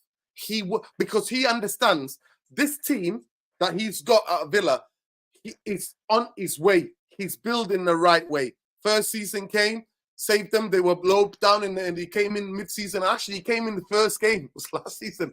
The first game of last season away was the game that he came in and they beat us 3-1 or 3-2 or whatever they beat us, right? So he's gone from there and he's built the team. They were in a so he took them to the conference. Now they're in the Champions League. So he's making that progression. He would have bit your fucking hand off in the context of what the week has been for him. He would have. So you're saying he's happy with the result. You're saying he's happy with the result. Yeah. If you said to him, Ramsey out, McGinn your captain out, the injury, the best defender they've got, Konsa injured in the game. If you said to him, you have to play, what's his name? Because Ramsey's not available. You have to play the guy that you told us on Wednesday is actually playing with an injury. The guy, what's his name? Leon Bailey. He came out on Wednesday. Go and watch it back. He said Leon Bailey is playing with an injury and he's not fully fit, but he's willing to do the things for the team and come on and help out where he can. So he can talk about the players, that the injuries that he's had. And if he said to him, this is what's going to happen. This is the injuries. This is the result you're going to get. You're going to win against Bayern Munich and take this team to a level to be a team of the caliber of Bayern Munich. And then you're going to draw with Manchester United. I promise you, he's going to bite your fucking hand off. And he will go, you know what? I might not be happy, but I'll take that deal right now. I'll take that deal right now. Because for me, I don't think people understand. Villa, 40-odd years in the Champions League last time they played in the Champions League. 42 years ago was the last time they had a game and they played a team that they beat in the finals, 1982 or 1981, whatever it was. And I watched the game. That's the game that I watched in the whole of the Champions League because the atmosphere, because of the history and all of that. And emotionally, he even talked about it, emotionally, what the game was about, how it was for the fan base, how it was for the players, how it was for everybody. Shows with, you got the future king of England, fucking seeing his friend on the fucking stands. That's how big of a deal it was. So for me, the idea that, yes, they created the best chance in the game. And he would have said, we should have took that. And you saw it, the camera panned to their bench, and they were all like, oh, that was the game there and then. 80-something minutes to go, they bopped us in a move for this low block or whatever organized team. They played through us,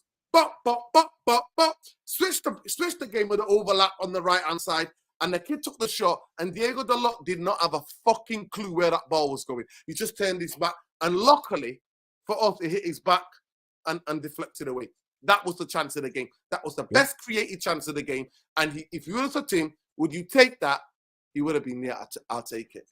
That's how I feel. But you can come back and make the notes. Bumbaye, in terms of, for me, I don't see any future in Evans and Maguire.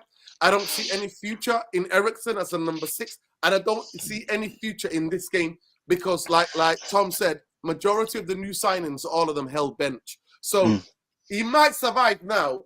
It's only a matter of time before the next game. So I wanted you to know, I want you to give me, obviously you're Mr. Positive on the show. You're the one that, give me something that the fan base, some of the fan base who still believe in the Eriksen had, what can they hold on to and take into the future after we've got Brentford, I think we've got to go to West Ham, we've got Chelsea. What other games have we got? There's a couple of games we've got, but Brentford is the last one of the big games that we got. I think, bro,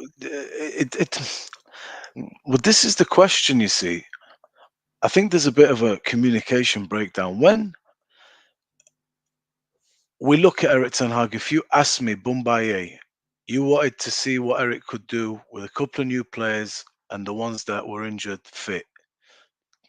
That's what this is about for me. I wanted to make sure, okay, show me now Martinez is back. We've got Xerxes in. We've got, new defenders in. Let's show me what you wanted to actually do. Because last year I stuck with you because there was just so many unknowns with the vast amount of injuries. So I said, let me, show me what you've got. After 7 games in, And Bumbaye, remember it's what very I told you? Remember yeah. what I told you? It had Go on. nothing to do with the fucking injuries and everything to do with the basketballification of football. But go ahead. I Okay, want to make that correct. fine. So this season for me, there was an intrigue. Let me see what you can do now. We've got a side. Show us some football. Give us something to hold on to that looks like we're building something that we can have faith in and believe in and get on board. But so far, there's nothing. What I seem to be finding myself doing is I don't really enjoy watching us play. I'm not having I don't decompress. It's either quite boring, quite labored, just anxious viewing. But I have to tune in. Other than whatever I enjoy doing, football is the little timeout that I take uh, just to indulge, man. That's my little escape. Do you know what I mean? My little time. And you watch the game like today's game, it wasn't a very good game, it was a boring game. But I'm thinking, okay, this is the good stuff that I like from this game. But guys in the comments as well, please don't misinterpret that as me waving the Eric Ten Hag banner. It's just an analysis of the pros and the cons of the team in this particular game, because this is a post-match review at the end of the day. If all I was supposed to do every time I come here, I probably would be in agreement with you that this is way, way, way below par. And so far, I have not seen anywhere near what I want to see from Eric Ten Hag this season. And if he was to go at this point in time, you know what? I'll change. I'll change. Because all that's going to happen with Eric Ten Hag is, well, I might come on here next week against Brentford and say, you know what, this was quite good here, this was quite good here, but this was where it was really shit, and this still needs to improve. This is just an analysis and an assessment of a performance of Yeah, our we team. got that. That's Yeah, all we it is. understood that. But do But you think from where you were in the summer, has Eric Ten Hag showing you anything? No, for no, you I to don't get think he behind? has. And what's going to happen is exactly what Dimitar Berbatov said post-match. United were good today. That was the general consensus of Dimitar and Sidwell and Les Ferdinand. But ultimately, after you've said that part, what the other side of the fan base is doing is thinking that we're saying, yeah, keep him, he's great. We're not saying that. What we're agreeing in the sense that overall the picture away from the game now, you want to look at the Eric Ten Hag era, whether the last 2 seasons and then the beginning of the third, or just let's start from here. Very, very bad. And irrespective of however we might play good, and you need to get points on the board because these voices are only going to increase and increase and increase. And then it'll be up to the board to fire him. Right now, Eric Ten Hag is below par, 14th. The way we are, we're still suffering from a lot of the problems that we had last year with the lack of goals, lack of conversion of opportunities. There are some things that are good, but ultimately, last week we didn't see any of this shit. Last week it was wide open basketball, as you say. So even if there was an improvement this week, I will give you, I will call it out. But the idea is to harness that improvement, build on that improvement, incorporate those marginal gains to make us better overall. What we're seeing after these games is again what Jarvis is saying and what everybody probably concurs with. You might have this good facet of the game this week. Next week it's out the window. It's basketball again. So Mhm. you're not making progress. You're having just an intermittent spell of something that looks decent that we'd like to see more of, but next week it's lost. So there is no real progression, proper progression that is going to culminate in we are a top 4 team. Yeah. Right now, when people just want to clarify just 2 things, Aston Villa is our direct rival. We're not in the category of the top sides. We are a top 8 team. Newcastle is your rival. Villa is your rival. Brighton is your rival. And this is a prelude to people keep saying my standards are in the toilet. They're not in the toilet because this is not the Manchester United. The dream is what you want. That's what we all want. But your team right now has got a lot of players that are okay. There's a team that is not gelling at all. And there's a manager that is not deploying this team in a way that is conducive to solid progress, where you feel I have something that is tangible, that we can move forward with, like Emre, like Arteta, like De Zerbi, like Klopp did. There's none of that at all. So the standards, it's not that the standards are in the toilet. I look at the team from a realistic point of view. What is Manchester United today? It's a top 8 team. That is what it is. Look at the squad that you've got. We've spent Our only disagreement, listen, Bumbaye, our only we've spent, disagreement, Dino, 600 million. Yeah. Where's the value there, bro? If that's 600 listen, million, our only if you were to disagreement pick is that because we're where we are because of the manager, the way the manager sets up. That, I get to you. me, that's where people are not understanding. The manager, everything has to be with him. And we said this season there is no excuses. Nah, there is no Zero excuse. I'm not making them. I'm just but there looking are at a lot it, of bro. people making excuses, Bombay, and you're one of them. Let's face it. What's the excuses that I'm making, Dino? The excuses Clarify that. The excuses is that, oh yeah, we played well today. We did this today. We did that. No, you see, me, you've just not listened to what I've said. Those things are basic. What you were talking about, what Man United have done today, was basic, and that's a given. That's a given in any team. But it shows for Manchester you how United, so let me finish. Bro, it's not a given. That's what I'm trying to explain to you. It is a given to be But organized. it's not a given because every week you watch United, it's not there. It is a given not to try and concede goals. It is a given for the money Just that Manchester United have spent. It's a fucking given. It is. Look, it's for the money you spent. It should be. It Brian should have be. not spent that. Look, Villa have not spent that. Look, Newcastle have not spent that. It should be a given, but unfortunately, in our team, it's not. So when you see something that should be there and that is good for the team, you call it out and you want to hold on to that. Whether you do or not is a different story.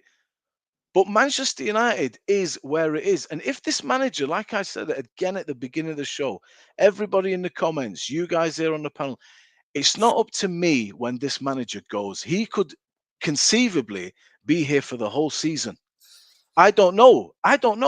But what we have to do is watch every game and come on here. Right, what did you think of that game?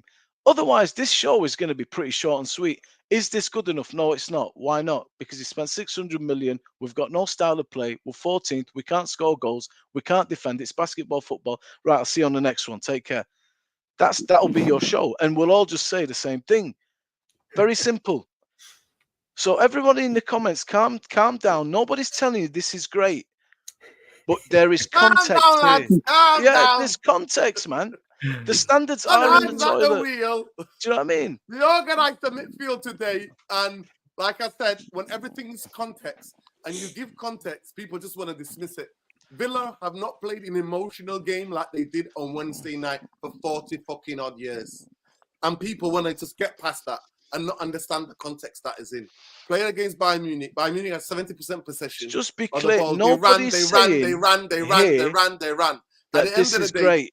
For me, Eric Ten Hag and what Eric Ten Hag is about and what this Ineos is about, and that's to me is that Ineos went and interviewed managers, Ineos went and interviewed managers and then changed their mind.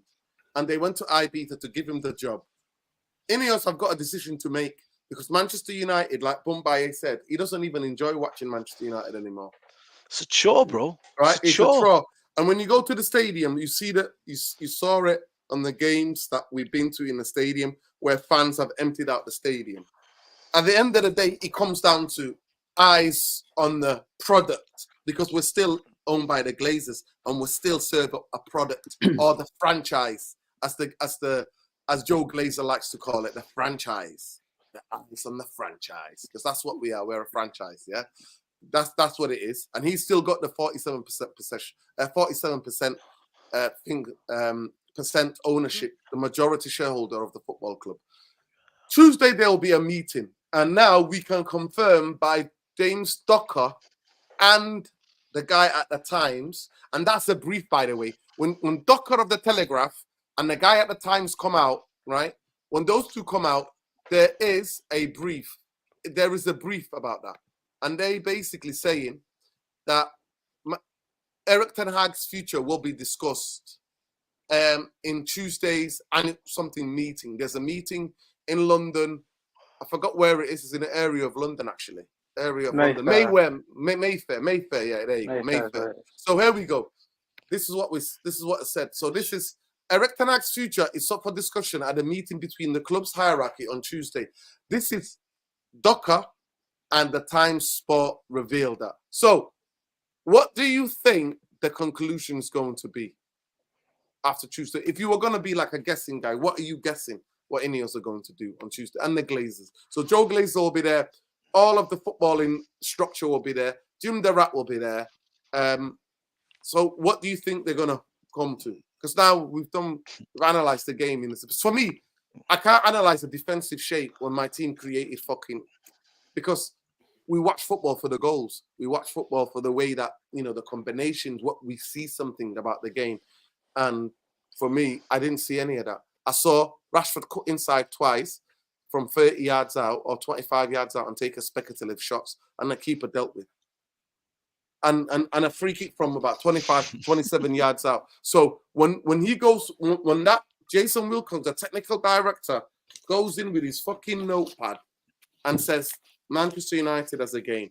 Off the ball, yeah, we played 4-4-2, we played compact, and obviously we had to play compact because we know we can't play the way that we want to play with Johnny Evans and fucking Maguire. Because in any spaces, those two will get the fucking backside of them. So Eric Ten Hag had to devise a plan to make sure those two don't get left in big spaces, right?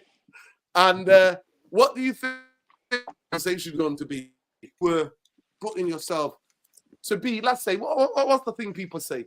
Like you were, what's the thing people say? Like you are something in the room. What's the saying? Fly on the wall. Fly on the wall. He's going to say, we are getting the best manager in the history of football to be your number 2 to basically make the system seamless. And his name is Jose Mourinho. Play low block with Evans and Maguire, and we're not going to concede them. We're going to nick a 1-0. End of. Oh, Scott McTominay, how we miss you, my friend. Come on. I told you, Antonio should have got him. Fucking hell. Man. Dino's gone to be sick. Oh dear. Listen, if he got sacked today, yeah, I swear I am not here to tell you guys in the comments or everybody going nuts or Saeed TV and the other. I'm not here to tell you you're wrong. It's a post-match analysis of the game where you say, this is what happened from my perspective. This is the good, the bad, and the ugly. Is it good enough? Absolutely not. 14th is ridiculous. Shocking, awful. So far, the jury is completely out. And those of you that want to cut your losses now are well entitled, are well within your rights to be screaming to say, please, we want to cut the losses because we don't believe there's a future here, exactly like Nuruddin says. We thought, hey, like me, I'll speak for me. I thought, you know what? There's a curiosity in me. I want to see what he can do still. And so far, it's very poor because it's one step forward and 2 back. It really is.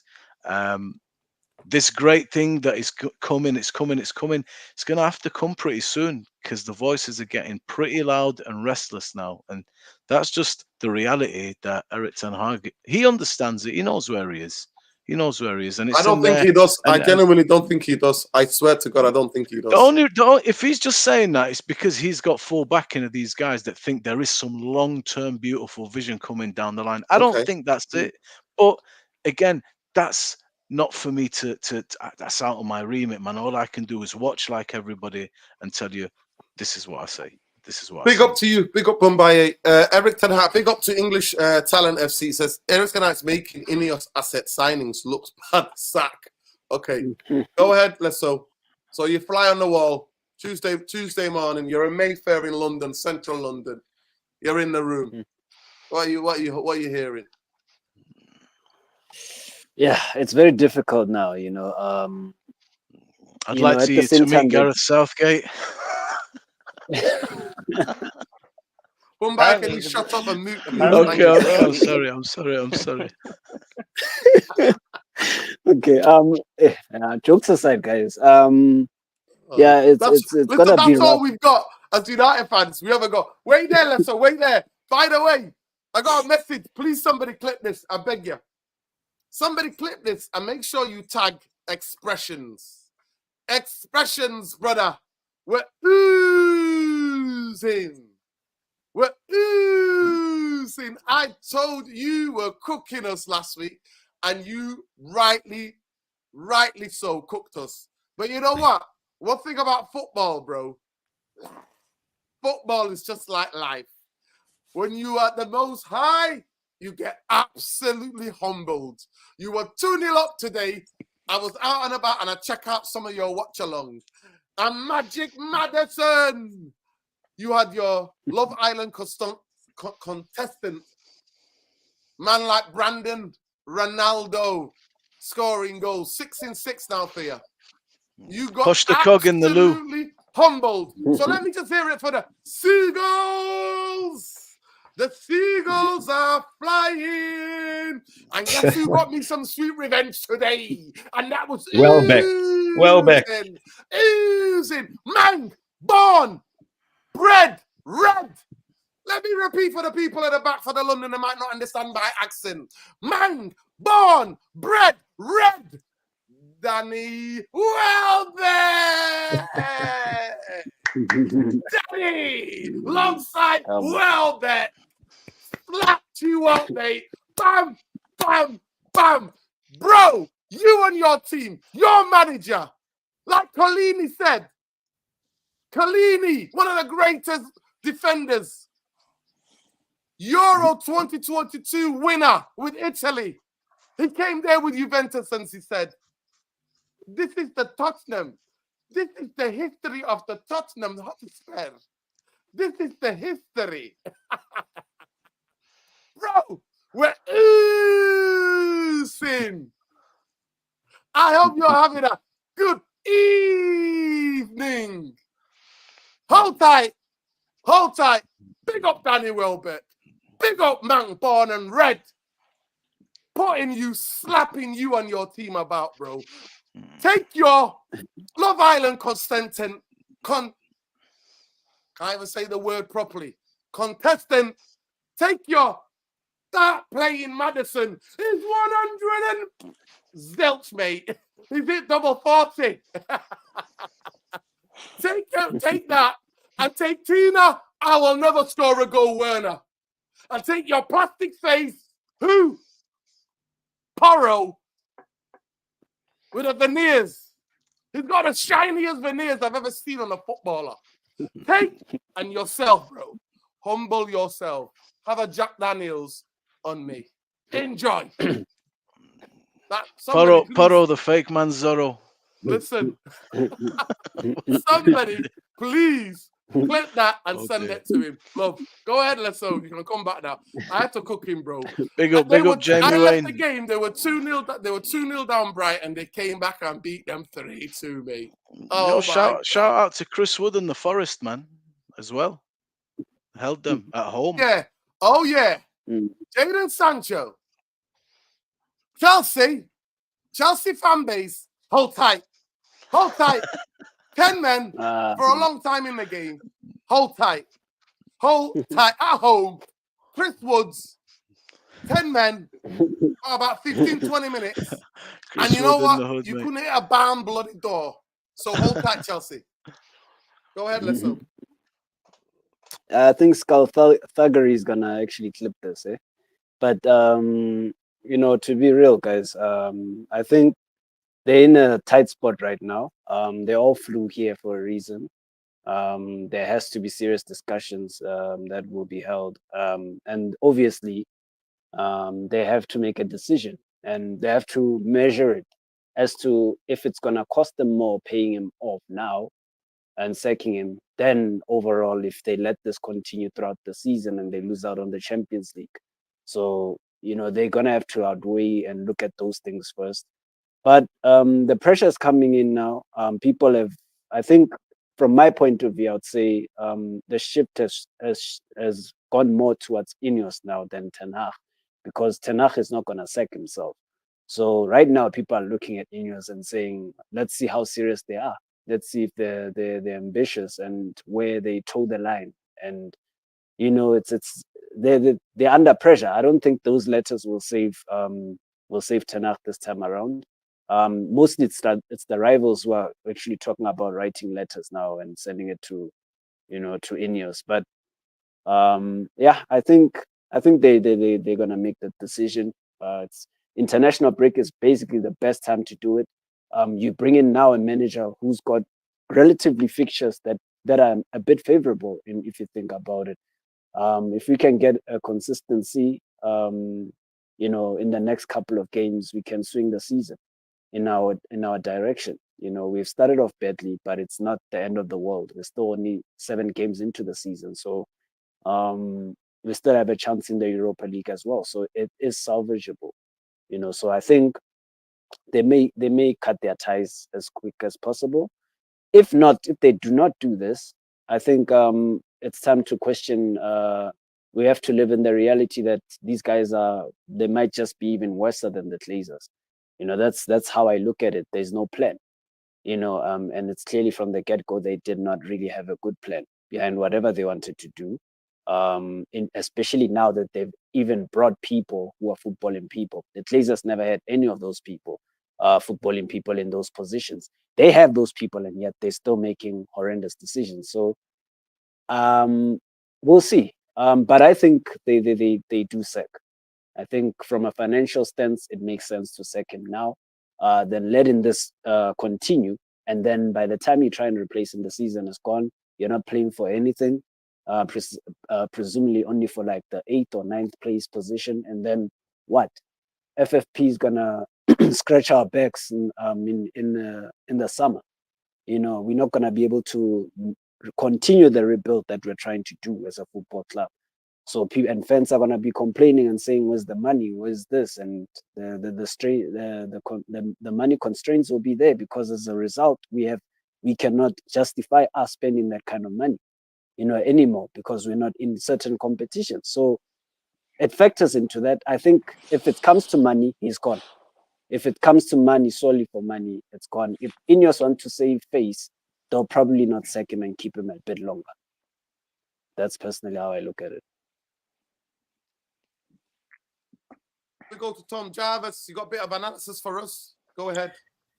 Yeah, after the Porto game, I was really critical against Rashford because he didn't track By the back. way, he was very lucky not to be sent off, Jarvis. He was really lucky. Very lucky not to be sent off, and that's saying a lot where we are with the players' minds as well.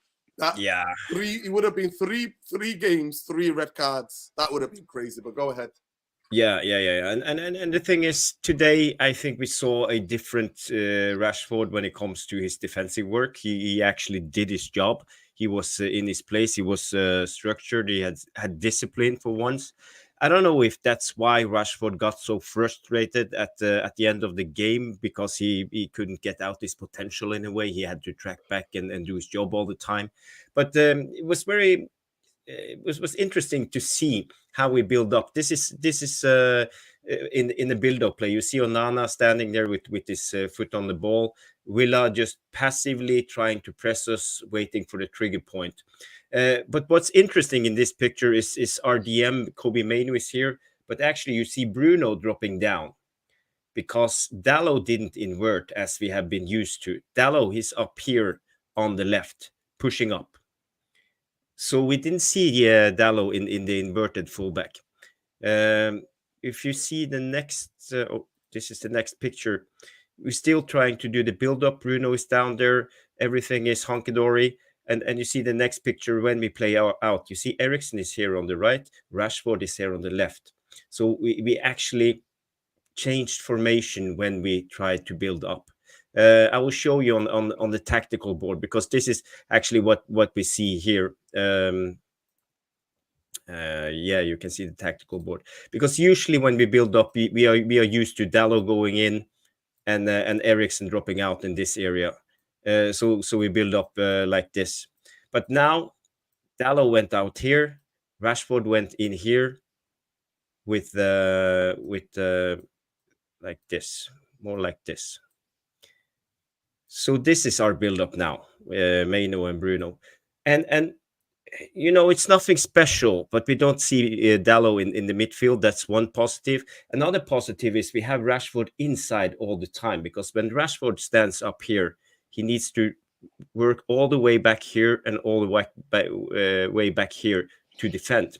But now it's much easier for him to defend. And Rashford was actually really good today, because he didn't got tricked out to press Bailey out here. He waited and waited and waited.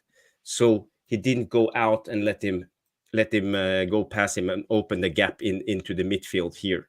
So today I will say Rashford did a really good job, but it's not just on Rashford, it's also on the setup and the structure and how we did it. So that was something new I haven't seen from Ten Hag this season. So there's always something new if you look closer to the game. Just I wanted to tell you and give Rashford a thumbs up for today's performance. Fair play. Jarvis. You were critical about him, but he could have been sent off. I don't think he was talking about Erik Ten Hag when he's saying that he's gone mad. I think he was talking about the referee, and because the referee was such a card-happy referee. I think that's who he was talking about. But people will have agendas. Like, I don't have to have an agenda, because Erik Ten Hag's football is showing for the whole world what needs to be done. So I don't need to create stories and go, ooh, what's Rashford saying? Is he talking about the manager? No.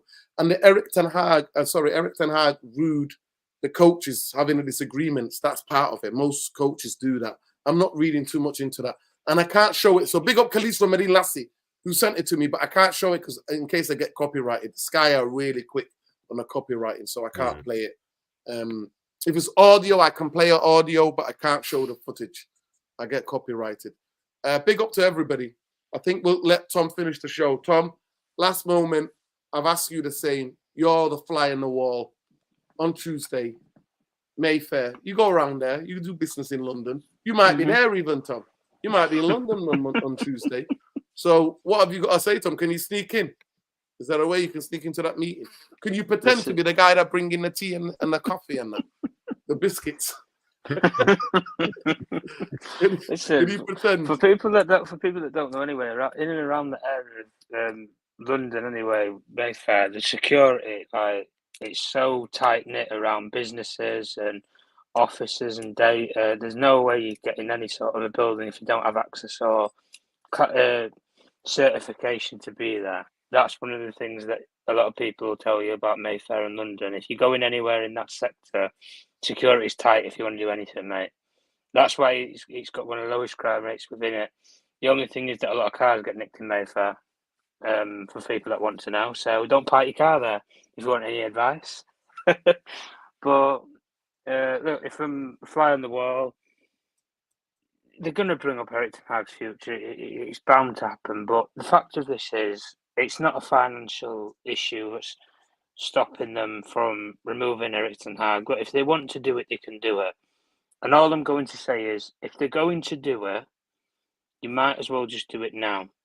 Because you have 2 weeks that you can review, assess candidates, and you can speak to somebody, or you could be in advanced talks with a coach with the view of coming in maybe after the Brentford game, or they might even be sat in the stands during the Brentford game. It can be done, guys. It doesn't take, months to hire a coach. Even if you want to put Ruud in interim charge. For me, at the end of the day, I've said what I said before when I made my little speech about it all with Manchester United's situation right now. I've done putting any sort of faith in this guy, because any time that I have had some sort of faith in the guy, listen, I understood the argument for them this summer. He had a lot of injuries. There was a lot of context to it. Ineos couldn't, the names that they were throwing out there that they were speaking to, they didn't really fill me with a lot of joy. And the names that I think we should have been targeting at that particular time were tied down in big football clubs to contracts. And that's why I don't think we touched them. because I do think Ineos looked at it and thought, we don't have our people, we don't have our squad of directors in place who are the experts in that case. And I don't think Sir Jim and Dave wanted to make such a key defining decision based upon that they have no footballing experience whatsoever. So they thought the easiest solution is just keep Erik ten Hag, because if we keep him and it goes wrong, we can just get rid of him and we'll have our football team in place to make that decision for us. Whereas if they would have sacked Ten Hag in the summer, they could have replaced him with any Tom, Dick or Harry in football, and they don't really know who they're employing, guys, properly. They don't. Listen, they're not stupid, but they're also not experts. They are probably the same as us. The fans of football, they view football in the same way that we do. Dave's a performance guy, Jim's a businessman. They're not football analytical experts. They're not going to bring up a spreadsheet and say, this is why, this coach is the best, or this is why we need to hire this coach, even though maybe they've won nothing. But what I honestly think is that they're going to discuss all these different things. But I think the key thing that has made me not really perk up, but has made me open my eyes about what's going to happen on Tuesday is Joe Glazer hasn't crossed the pond to a Manchester United game or any meeting for, I think, about 7 years. He's never come over here. He's never been at one of the finals. It's always been Avram Glazer who's represented the family. Joel, who's the majority owner, is going to be sat beside Sir Jim Ratcliffe, who's in control of the football operations right now. The fact that he's now all of a sudden wants to come over after 7 years, it makes me curious to think if he had an interest of Manchester United, he would have been there at the game next to Sir Jim today. He could have stayed in the UK for a couple of days, and then he could have attended the meeting on Tuesday. He's not done that. He's primarily coming just for that meeting. And if you want to look at it from a Glazer family interest, they will look at it and say the trajectory points towards we won't get top four. So that's the Glazer family's vote to get rid of Erik ten Hag because we won't get top four. That's how the Glazer family always ran our football club, and that's where their vote will be. Jim had an interview. He got asked a question. He said, I don't want to answer it. He then went on to answer it. And he's never done an interview or a speech or a tabloid to a news outlet and said that I back Erik ten Hag. He's never done that. Before they were made the decision in the summer and after they've made the decision in the summer. What does that tell you? That tells you all that you need to know. And that he doesn't have any sort of influence on it. The three people that will decide if Ten Hag stays after Tuesday or not is him, Joe Glazer, and Sir Dave Brailsford. I've already told you what Joe Glazer's mind will be. He will not say, let's keep Erik ten Hag, because the trajectory will show and the data will show that he's not on track to make top four. He's not on track to get into the top 8 right now, as things stand. If you base it on form and analytics, the data's out there that proves it. So if we want to go off of that, that's one vote. Dave Brailsford is a performance guy. He will look at the games, like you've just said, guys, in those stands when he's been at every single game, and he'll think, we ain't getting results. Performance comes with results. We're not performing, so we're not going to get a result. That's the way that Sir Dave will look at it in that mindset. And he was one of the guys that made this decision to keep Erik ten Hag on. And then they will look at the experts in the room, the likes of your Omar Baradas and your Dan Ashworths, who will say, we didn't make that decision in the summer. And it just makes me feel a little bit like, if they were there in the summer, would we even be sitting here having this conversation about Erik ten Hag even being here? Because with the way it's gone, guys, and the way that those guys are so expertise in the game that they've been brought to Manchester United to supposedly take it back to its former glories, I don't think the guys that are going to sit in a boardroom and keep their mouth shut. I think the guys who are going to be very vocal and very open and honest about what they believe and what trajectory the club needs to go forward with. And for me, I honestly believe that they will probably get rid of him after Tuesday because they can't afford it financially not to make the top 4 while there's still a chance to do so. But also, I just look at all of the vote-ins, if they have a vote around the room, none of them, apart from Jim and Dave, made that decision in the summer. And none of them have openly come out after they've kept him to say that we have full faith and back the guy completely. And that's what makes me think that they, even if Jim and Dave are still on the same page of that we still want to keep Ten Hag, I think the probability of the numbers that are in the room, guys, they will get outvoted. But the final three that have to make that decision is the three that's on top of the board. But the one guy, like Dino, and we all agree on, guys, and that I think we all sometimes forget about with Ineos coming into this club, the one guy who has the final say at this club, because he has the majority shareholding over this club, is Joe Glazer. If Joe Glazer says, Jim, do something, he's going to do it, because he doesn't own this football club. And I think sometimes people forget that. But for me, I think after Tuesday, they'll make a decision and it'll get written up into the programming. And for me, I wouldn't argue against it. I don't see how a lot of people can argue against if he does go. Yeah, big up, Tom. Jarvis, you got the last word. Are you a fly on the wall? What are you thinking about Tuesday's meeting? Do you think it's something that, is this a new thing? Remember when we were saying, the new thing coming out, Qatar, Ineos, then, you know, wait by this day.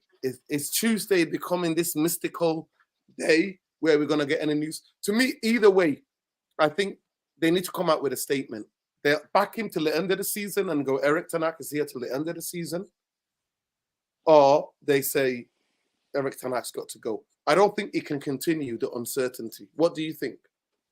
Yeah, that's a key word in all of this, uncertainty. I don't think it's good for either Ten Hag, the board, the club, the players, any of the parties involved. It's not good with all this uncertainty. So I think we need to make a decision, either back him till the end of the season or sack him right away, because we can't just keep going. That's the thing. If it was up to me personally, I would keep him till the end of the season, because I would love to see longevity, because I believe in that. That's just a principle of mine. That's not the same as I'm happy with Ten Hag and what he has done so far. But I believe he should be able to finish what he started, and that's just the way I am as a person. But if I was fly on the wall on Tuesday's meeting, I believe there will be, I think Tom summed it up nicely. I think there will be a split board.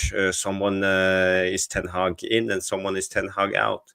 Maybe it will come down to money and options available, because I don't think we have any good options available. So now we are talking about giving the job to Ruud and Haki. And I don't think any of them are good enough to be Man United manager. And I'm not sure if it will take us in the right direction or improve us dramatically, as some people expect us to do. So if we are going to sack the manager and come in 7th in the league or 6th in the league, why bother? So for me, let's just try to keep it like it is. But if we have a good manager at hand, then we should act right now. But I don't think we have that. So I think that's the biggest problem. And the money issue, because we have to pay Ten Hag 10, 15 million or something. And we have to pay his staff if you're getting rid of them. And we have to get new ones in, not just a new manager, but new staff, new coaches, everything, and start all over again. And we will get a new assessment period with Rashford, with Bruno, with all of these guys. Maybe we will give them another contract, who knows what's going on. They're both signed up, Jarvis, mate. They're both signed up anyway, so it doesn't Yeah. Well, we still have a chance to give Luke Shaw another contract, because he only have 2 years left or something like 100%. that. So, yeah, 100%. you never know, So be careful for what you wish for, and let's just keep a close eye on the situation. But yeah, time will show. Like most of you, my final word on the show, big up to everybody. My thing, I think Eric Ten Hag has proven that he's incapable of getting anything out of this team. The players are not listening to his game plan. They're not carrying it out to the way. And this is the players who played for him previously. These are the type of players that he's falling out with now. And I think that Rashford was a decision away from having 3 players sent off. That by itself is unsustainable because it shows a lack of discipline and a lack of, that something needs to change. I think Erik ten Hag's race is run. If it was up to me, Erik ten Hag would be done out here. I will never keep a manager because I'm scared what might happen. I need to change the atmosphere and try something different. That's just me personally. But yeah, if I was a fly on the wall, I 100% think they'll be talking about, and Ineos, and Jarvis and Tom are right, they'll be talking about Old Trafford emptying out against the Liverpool game, half an hour to go. Against Spurs, 15, 20 minutes to go. Against FC 20, 10, 15 minutes to go. I think those are the things that are going to play into them, because at the end of the day, these people are money people. They're not asked. And who's the head of the table, do you know? He's on American television. Is that okay? Who's the head of the table? Who sits at the end of the table? Oh, Joe Glazer. Joe Glazer, yeah. Joe Glazer. And by the way, Joe Glazer is in the hierarchy as well. So Ineos has took over football operations, but Joe Glazer's in there. Do you know that? Did you see the hierarchy? No, so that's why I was pointing it out. So even in the Ineos hierarchy, Joe Glazer's there. So for me, it's simple. I think I'm happy to go with Ruud because he will change the atmosphere, because the club is toxic now. The players are toxic. There's just so much toxicity and negativity swirling around the football club. Erik ten Hag has zoned me zilt, and I was arguing to death. And I hate the fact that I'm vindicated when I was telling everybody it had nothing to do with the injuries, and it was to do with the way he was playing. And I got vindicated in the last 4 or 5 games of the season when he played more compact football, and today he's gone for that. But Manchester United created zilt opportunities. And now then you've got journalists and fans taking their frustrations out of 22-year-old or 21-year-old Rasmus Højlund and a 23-year-old Zirkzee, who have just come to the football club. And that is not where I'm at with Manchester United. I genuinely do think there's no connection between him and the players. I 100% believe that. He leaves everything and he puts it on the players. And to manage a club like Manchester United, you need to have emotionally, physically, psychologically the players. You need to get into their heads and you need to have them with you. Win, lose, or draw. One question. Do you think Ten Hag, do you think Højlund and Zirkzee was on Ten Hag's list, first choice on their list? I think that Manchester United were always going to try to bring a striker, and they went for a younger striker. I think the way he was talking, he did say that, yes, they scouted, it was Murta and the other guys, they scouted Rasmus Højlund and they wanted it. But of course, he wanted Harry Kane. But the club were like, we're not going to get Harry Kane. In the idea of Zirkzee, I 100% think he does. He wanted Zirkzee because Zirkzee, the type of player, is what Martial used to do in a system of Erik ten Hag's system, where he used to drop into the hole, connect the players, bring the players into the game. 100% Zirkzee is. Mason Mount, he came out and said he tracked this player since he was Vitesse, wherever he was. So I don't think there are many players that Erik ten Hag did not want. The only thing that I doubt really, but not want is not the same as first on his list. We got to differentiate, because Zirkzee is not a bad striker, Højlund is not a bad striker, but as you mentioned, in terms of the Harry first Kane, list, Ivan Toney, prolific goal scorers with experience. Yeah, I'll answer that question. In terms of it, they were the second choices, and he's got more than most managers at Manchester United. Not Oli, not fucking David Moyes, not Louis van Gaal, and not Jose Mourinho. So he's still, if you want to even go off that argument, he's had more of the players that he wanted than all of them, depending on the situation where Manchester United are. So for me, it's that, yes, he wanted Harry Kane. Daniel, whatever his name's, Levy did not want to sell to a rival. And the money, Manchester United didn't have that money, 100 million. Richard Arnold came out, everybody came and didn't have the 100 million. They didn't. So for me, he had his second choices. And I believe there's not one player Erik ten Hag did not want at that football club. I'm a believer in that. Because when he had more say in what to say, and even to this day, and that's why they bought the late who he worked for, Masraoui, who's worked for. They bought Xerxes, who's a young guy who fits the profile, how he wants to hold up the ball. And to me, there's no But do you excuses. see any problems with, because we always in the summer we always talked about the new Ineos way and wanting to bring in young talent with a future on their first professional contract or maybe second. Do you think that's a problem when you build a squad with a lot of young players? Do you see any issues with that?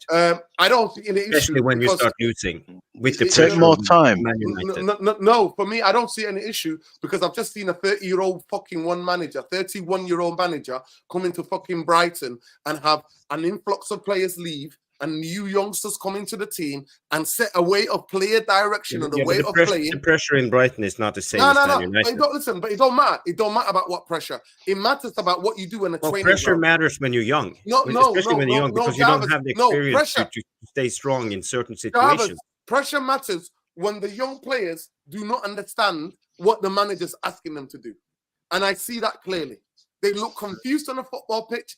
Against Liverpool, I was there, and I saw it with my own eyes. Watching the game against Spurs, they look fucking confused. And the bigger players are actually making it even far worse because you keep playing somebody like Bruno. You can't play somebody like Bruno and play with the runners and when you've changed the way you want to play. And again, now that he's changed because they start losing, he's not interested in possession anymore. And in the first 3-4 games, he was interested in possession. But we could talk about this more. We'll do a show on Tuesday and we can discuss even more after what comes out of that meeting. And I'm happy to have you guys there because for me, the pressure, Manchester United this season is just to score fucking goals, just to play a bit of decent football. That's what it is. But he's complicated it because to me, that's why I always go back to the McCarthy comment. He doesn't have the players within connection. He's not connected to the players. He sees the players as like robots almost. He puts on them on the football pitch. You have to do this, you have to do that. He can't. I've never seen a manager demand so much. But the difference between him and Bielsa has the connection with players. Bielsa is the only guy, the only other manager I've ever seen make demands on a football team like Eric Ten Hag does. But the big difference with Bielsa is that he has the players. He makes them believe in the system, and Eric Ten Hag does not. Young players or not, I've seen a 31-year-old manager come into Brighton and fucking put a marker down. And I've seen players, when Manchester left quality players in different times, in all different parts of the league, and Manchester United looked the worst. Now, those teams might lose, because I'm not asking about just getting beat. I'm about how we win. I'm about how we lose. That's what I'm about, how we win and how we lose. And they've got more on what they can see. And there's a thing to go. Him, he's confused, he's concussed, he's going back and forth about the start of football. And he's trying to, what he's doing, throwing shit on the fucking wall and see which bits of it sticks. And that's what I can see. And at this moment in time, that cannot be Manchester United manager. And I said to people again and again last season, it had nothing to fucking do with the injuries. But he kept using that as an excuse. And we saw it towards the end of the season. He contradicted himself and the people who were putting the argument forward because he showed us the compact way. And then this season has gone back to basketball and open wide spaces. And to me, that can never be sustainable. It's not his fault. Genuinely, I've got nothing personally against him. I met him, I shook his hand. I shook his missus' hand. I've shaken his hand. I wanted to have a word, the result about Liverpool, but his missus was there, and I thought, you know what? The man is not at work. He's not at work now. I don't want to talk football, so just leave him to it. But for me, I think in the Eredivisie, these things can work, not in the Premier League. The Premier League is the beast, and it will find you out very quickly. And if you don't change and you don't get to grips with it, it will swallow you up. And I just personally think that's what it is. Because for me, he is not a personal coach.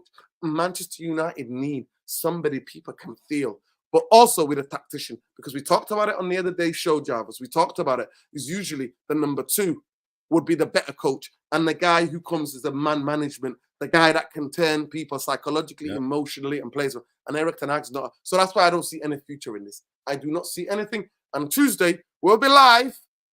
We'll be live on Tuesday night, people. Whatever comes out of that news. Whatever Ineos leak. But people, please go and check out Jarvis, Bowley 20. Tomorrow, Jarvis Corner, MUFC TV, Realist TV, Bowley 77. Make sure you check him out. Man UFC Realist TV tomorrow, 9 o'clock with Stu. 2-hour show. Tom, Jarvis, Pape, and Stuart. Go and check it. Educational. Bombay ain't never on social media. He's only on here. Lesso, Black Rain on Twitter. Tom Journalist 1. And I'm Mr. Structure. There you are. So I hope somebody's really clicked me up and sent it to expressions because he needs to hold tight with that 2-0. We're oozing. You ain't oozing shit, mate. You got absolutely slammed. So hold tight. And Danny Welbeck, thank you so much for the revenge.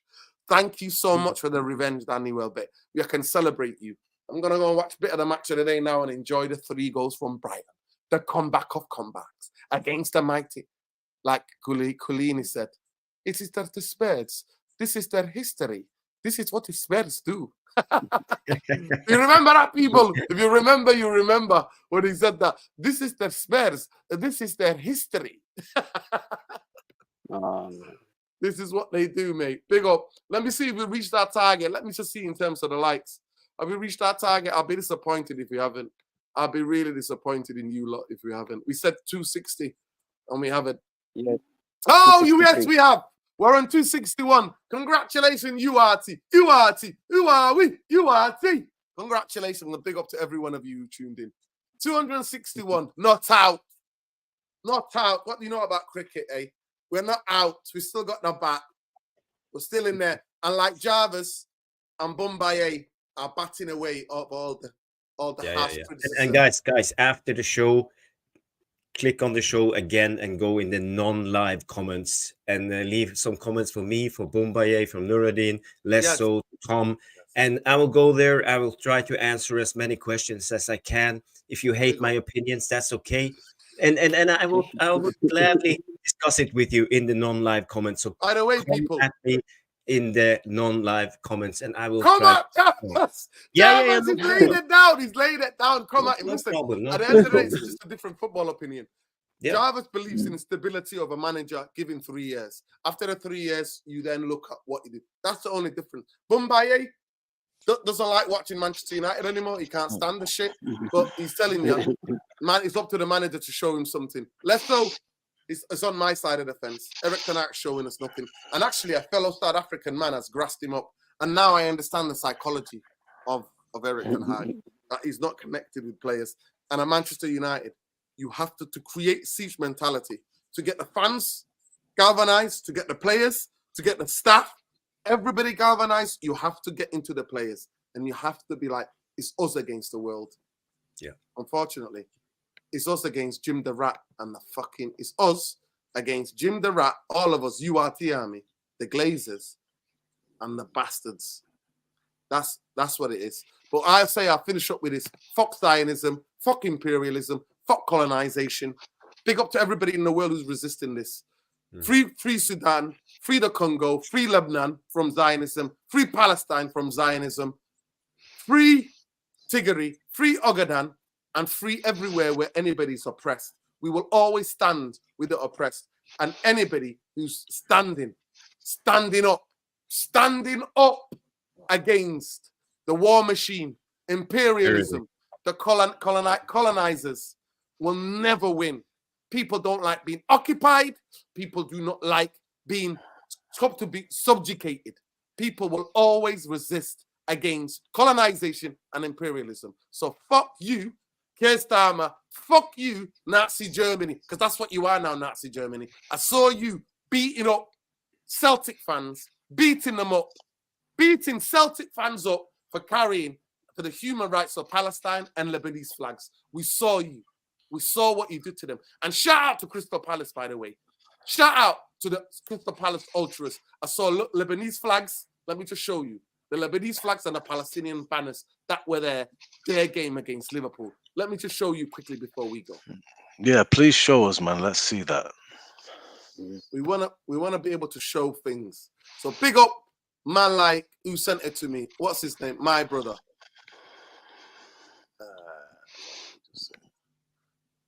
Let me just share this quickly. Messages. Big up, man, like Stephen Kramer. There you go, people. Can you see that? Can you see that? Yes. Lebanese flag. Palestinian banners. There's a Palestinian flag on that side as well. Can you see there on the bottom there? Respect, man. I love that. That's and beautiful. There's a Lebanese flag there. And this is with their ultras. This is in the heart of their ultras, you know. They're some of the most passionate fans. Look, holding up the Lebanese flag. There you go. My guy's looking at his phone, holding up Lebanese flag here, Palestinian flag there in the distance, and the Palestine there. Big up it's called humanity, bro. Humanity. There you go. There we go. Big up to all those people as well who showed out in all of the big capitals in the world, came out with Lebanese flags, Palestinian flags, and came out and said, we stand against the Zionist entity that is Israel, apartheid, genocidal state of Israel. Come against that. So big up. Hundreds of thousands marched in London. Hundreds of thousands marched in Spain. Hundreds of thousands marched in Belgium. All over Europe and all over the world. Washington, D.C. this weekend. New York City, Chicago, Michigan. People are sharing all over social media. But they're still bombing Beirut as we speak right now. As we're on this stream right now. So shout out to all our families and all our loved ones in Lebanon, in Beirut, in the south. Shout out to all the people resisting this colonization, resisting this empire, because when you're not at war with just the Zionist empire, you're at war with the U.S. empire. Fuck the U.S. empire. I got nothing but love for the people, citizens of the America, but their government is a fucking bloodthirsty, genocidal fucking empire. That's who they are. Fuck Ineos. Fuck Jim Durant. Right? Fuck Omar Barada. And fuck fucking Dodgy Dave and Blank and all of these dickheads. The fans are not watching Manchester United with any conviction anymore. And it's on to you to do your fucking job. Win, lose or draw, Eric Ten Hag, it's been a pleasure. If it was up to me, P45, and you'll be going back to your fucking rich family in the north of fucking Holland. Not impersonal, baby. Not impersonal. Don't know you. I shook hands with you once. So, one-way fucking ticket back to fucking Netherlands. That's me. But big up, love and light, and much love to the Palace Ultras. Much love to the Celtic. Let me just show you as well. Let me just quickly show you my favorite fans in the world. I'm a Celtic supporter, and I have been for a long time. Man, how can you not be? I swear. Look at them. Look at them here. Amazing. Look at them here. Look at them here. They said that you will never walk alone. They say here, they might have murdered you, but they will never break your spirit. That's what they say. Bro, do you know, even if they played like us and were in 44th place, I saw how can you not be proud of a club like that, man? They got beat 7-1, and they're still like away at Dortmund with a military Nazi fucking German police, because that's what they are. We'll call it right what we say. Nazi fucking German police. Stopping them, grabbing them, trying to beating them up individually. They're cornering individual Celtic fans and beating them with trunches, kicking them on the floor. And they're still saying no. Fuck you. So yeah, hold tight. Big up to everybody. I gotta go and enjoy Spurs getting battered, because that's all I've got these days. Big up. Love and light. Jarvis Corner, Man UFC Realist TV, 9 o'clock tomorrow. Check it out. Good night, everyone. Good night. Big up the Mumbai, panel. love. Big up, guys. Love.